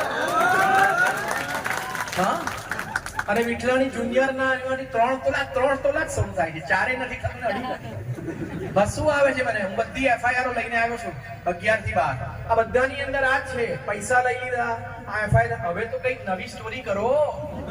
પોલીસ તંત્રની અંદર પણ વધારે ભણેલા ગણેલા પોલીસો આવે છે, કશું નવું કરો ભાઈ. હે, કશું તો નવું કરો. સીધા ડાયરેક્ટ રિક્રુટમેન્ટમાં પીઆઈ થાય છે, પીએસઆઈ થાય છે, એવું છે. અને ખાસ પ્રશ્ન પૂછ્યો કે સાહેબ આ 2016માં અમિત જેઠવાને જેવી રીતે મારી નાખ્યો તેવી રીતે મહેશ મકવાણાને મારવા માટે જાનલેવા હુમલો થયો હતો. આજે પણ મહેશના શરીરમાં 7 થી 11 સળિયા છે. અનેક ઓપરેશનો પછી પણ એ માણસ જીવતો છે, અનેક મહિનાઓ પછી પણ જીવતો છે. અમિત જેઠવા ઉપરથી એને આશીર્વાદ આપે છે કે તને તો ઉપર નહીં બોલાવું જ્યાં સુધી નિર્ણયનું પપ્પી પૂરું ના થાય.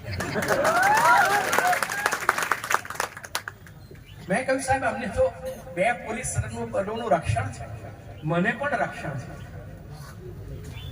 આ 2 પોલીસોની હાજરીમાં મહેશ મકવાણા અને રફીક સલોટ છે તે આ ડેકેટી કરવાના. એટલે 2 પેલા પોલીસની હાજરીમાં કે ચાલો સોનાની ચેન કાઢો, 500 રૂપિયાની લગડી કાઢો અને હું તમારું રક્ષણ આપું, તમે કશું બોલતા નહીં. કોડીનાર પોલીસ સ્ટેશન એ 2 પોલીસ કર્મચારીઓનું હજુ સુધી સ્ટેટમેન્ટ લીધું નથી. ક્યાંથી લે? સારું ખાવાનું કેવી રીતે હજમ થાય પોલીસ ક્વાર્ટર્સમાં પાછા ગયા પછી? આવું ખોટું લખ્યા પછી કોઈ ક્યાંક તો કોઈક હૃદય હશે, વેદના સંવેદના હશે. ખાખી વેશમાં મારા ભારતના નાગરિકો જે દબાણમાં કામ કરે છે, હાથ જોડીને નમ્ર વિનંતી કરું કે દિનોના કહેવાને કારણે ઉપરથી પ્રેશર આવવાને કારણે ક્યારેક તો અટકવું જોઈએ. ઉપર તો ભગવાનનું પ્રેશર હોય, ઉપર તો સંવિધાનનું પ્રેશર હોય, ઉપર તો કાયદો અને શાસનનું પ્રેશર હોય. આ પ્રેશરને કારણે ક્યાં સુધી અમને નથી સમજ પડતું. હવે હસીએ છીએ. પહેલા તો રડતા હતા, દુઃખી થતા હતા, ગુસ્સો આવતો હતો, હવે હસવું આવે છે. કારણ કે મોક્ષ પ્રાપ્ત કરવાનો સમય આવી ગયો છે. નામદાર કોર્ટને કહ્યું કે સાહેબ આપને છોડવામાં આવે, આક્ષેપો ખોટા છે. અને હજુ સુધી ચાકુ ને છુરી જે મારી હતી વિઠલાણીને, એમાં વિઠલાણી સરકારી હોસ્પિટલમાં તો ગયા જ નથી, બધા વાળા હોસ્પિટલમાં જાય, શુગર ફેક્ટરી સાથે સંકળાય. અને આ વાળા હોસ્પિટલમાં બધા ડોક્ટરો આ લોકોને ખાસ ખોટા સર્ટિફિકેટ આપે. આ લોકો જેલમાં હતા ને બધા, ત્યારે પણ ખોટા સર્ટિફિકેટ લઈને પેરોલને ફરવા માટે પ્રયત્ન કરતા હતા. અનેક વખત ગુજરાત હાઈકોર્ટે કહ્યું કે આ વાળા હોસ્પિટલની અંદરના સર્ટિફિકેટો વિશે માનવું અઘરું છે. મેં કહ્યું સાહેબ આ સરકારી હોસ્પિટલ તો બાજુમાં છે, કેમ નથી જતા? કારણ કે ત્યાં ખોટા સર્ટિફિકેટો મળે નહીં. મેં એમને પછી 11-12 FIR વચ્ચે સાહેબ વાળા હોસ્પિટલ 3 તોલા સોનું, આ ફલાણું ઢેકણું, અને પાછી કોણ એમ તો ફરિયાદની અંદર બધી જગ્યાએ સુભાષ હાજર હોય. સુભાષ ડોડિયા. એટલે તું નામનો છે કે વેવાય છે? માનસિંહ રાઠોડ. એવા 4-5 નમૂનાઓ છે, બધી વસ્તુ હાજર હોય. એટલે મને સમજ જ નથી પડતું કે કેટલા માયકાંગલા કે દરેક વખતે ગુનો થયો હોય ત્યાં હાજર હોય પણ કશું કરી શકતા નથી. જુદી રીતે આપણે એમને જોઈએ તો સુભાષભાઈ, માનસી, આ બધા દિનોના સાથીઓ, પપ્પીની સાથેના ટટ્ટા પટ્ટા બધા. તમને નથી શરમ આવતી? તમે રોકી નથી શકતા એક મહેશ મકવાણા નામના 5 ફૂટ 6 ઇંચના માણસ? દરેક વખતે તમે કહેતો ને સોનું લઈ લીધું, રૂપિયો લઈ લીધો, આ લઈ લીધું, ઢીક્કું પાટું માર્યું, તલવાર મળી, હલ્લો મળ્યો, શું મળ્યું?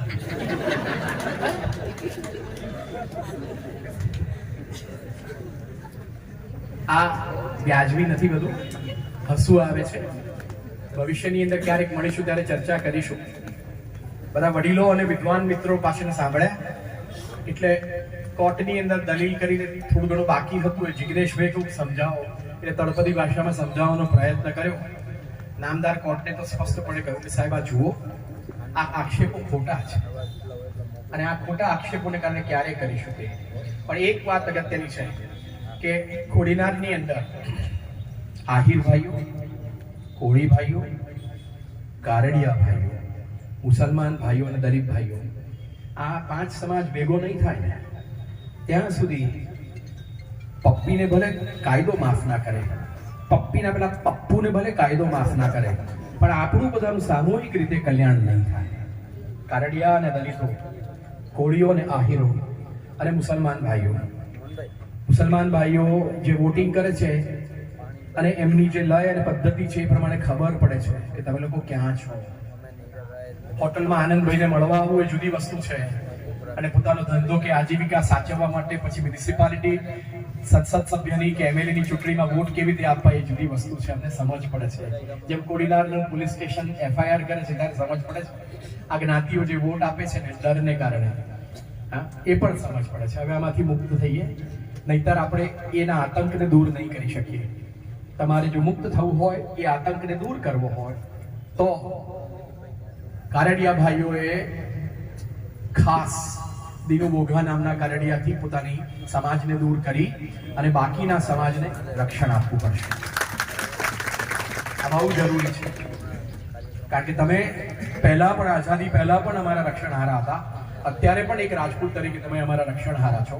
તમારામાંનો એક આ ભક્ષણહાર છે એ તમારો પોતાનો એક રોલ મોડેલ ના હોઈ શકે. એટલે એટલા માટે કહું છું કે આ કારેડિયા અને દલિત વચ્ચેનું યુદ્ધ નથી, આ આહિર અને કોળી વચ્ચેનું નથી, આ મુસલમાન કે કારેડિયા કે મુસલમાન કે દલિત વચ્ચેનું નથી. આ પાંચે પાંચ સમાજ અહીંનો જે પ્રભુત્વ ધરાવતો સમાજ છે એ ભેગો થાય અને અહીંના જેટલા અસામાજિક તત્વો હોય, પપ્પી ને પપ્પુ સિવાયના પણ, તો મહેરબાની કરીને ભેગા મળીને દૂર કરજો. જય હિન્દ. જે સંખ્યામાં એ ઉપસ્થિત થયા એના કરતા 4 ગણી તાકાત સાથે આજથી 5 દિવસ પછી 6 દિવસ પછી તમે તારીખ નક્કી કરો અને આ મંચ પરના નેતૃત્વમાંથી જેટલા પણ લોકો આવી શકે બધાની હાજરીમાં આ ઓટલો તૂટે ને તૂટે અને ગરીબનું ઘર ના તૂટે એના માટે તમે કલેક્ટર કચેરી સુધીની યાત્રા કે રેલી પ્લાન કરો અને આનાથી 4 ગણા લોકો આવો તો જ મતલબ થશે કે તમે સાચા અર્થમાં ભૂરાભાઈ, રફીકભાઈ અને મહેશ મકવાણા માટે લડવા માંગો છો. બાકી એનો મતલબ એ કાદીની સભા પૂરી થઈ અને જો આપણે ઘેર જતા રહ્યા તો વાતનો મતલબ નહીં રહે. ફરી કહું છું, કલેક્ટર કચેરીએ આનાથી 4 ગણી મોટી સંખ્યામાં 5-7 દિવસ પછી કાર્યક્રમ રાખો. પેલો ઓટલો તૂટે કલેક્ટર તંત્ર દ્વારા અને કલેક્ટર તંત્રના હાથે બીજા ગરીબ એક પણ માણસનું મકાન ના તૂટે આવી માંગણીને લઈને બધા લોકોએ જવું જોઈએ. આમાં સહમત છો? સહમત છો બધા? આવશો મોટી સંખ્યામાં? ઇન્કલાબ. હું કહીશ ઇન્કલાબ, તમારે કહેવાનું જિંદાબાદ. હું કહીશ લડેંગે, તમારે 2 હાથ ઊંચા કરીને કહેવાનું જીતેંગે. ઇન્કલાબ, ઇન્કલાબ. આ ઢીલું ઢસ ના જરા પાવરથી લડેંગે, લડેંગે, લડેંગે. લાલજીભાઈ આમ કીધું ને કે આવું ઢીલું ડ્રેસ એટલે કેનો ગુજરાતના મુખ્યમંત્રી જેવું ના ચાલે.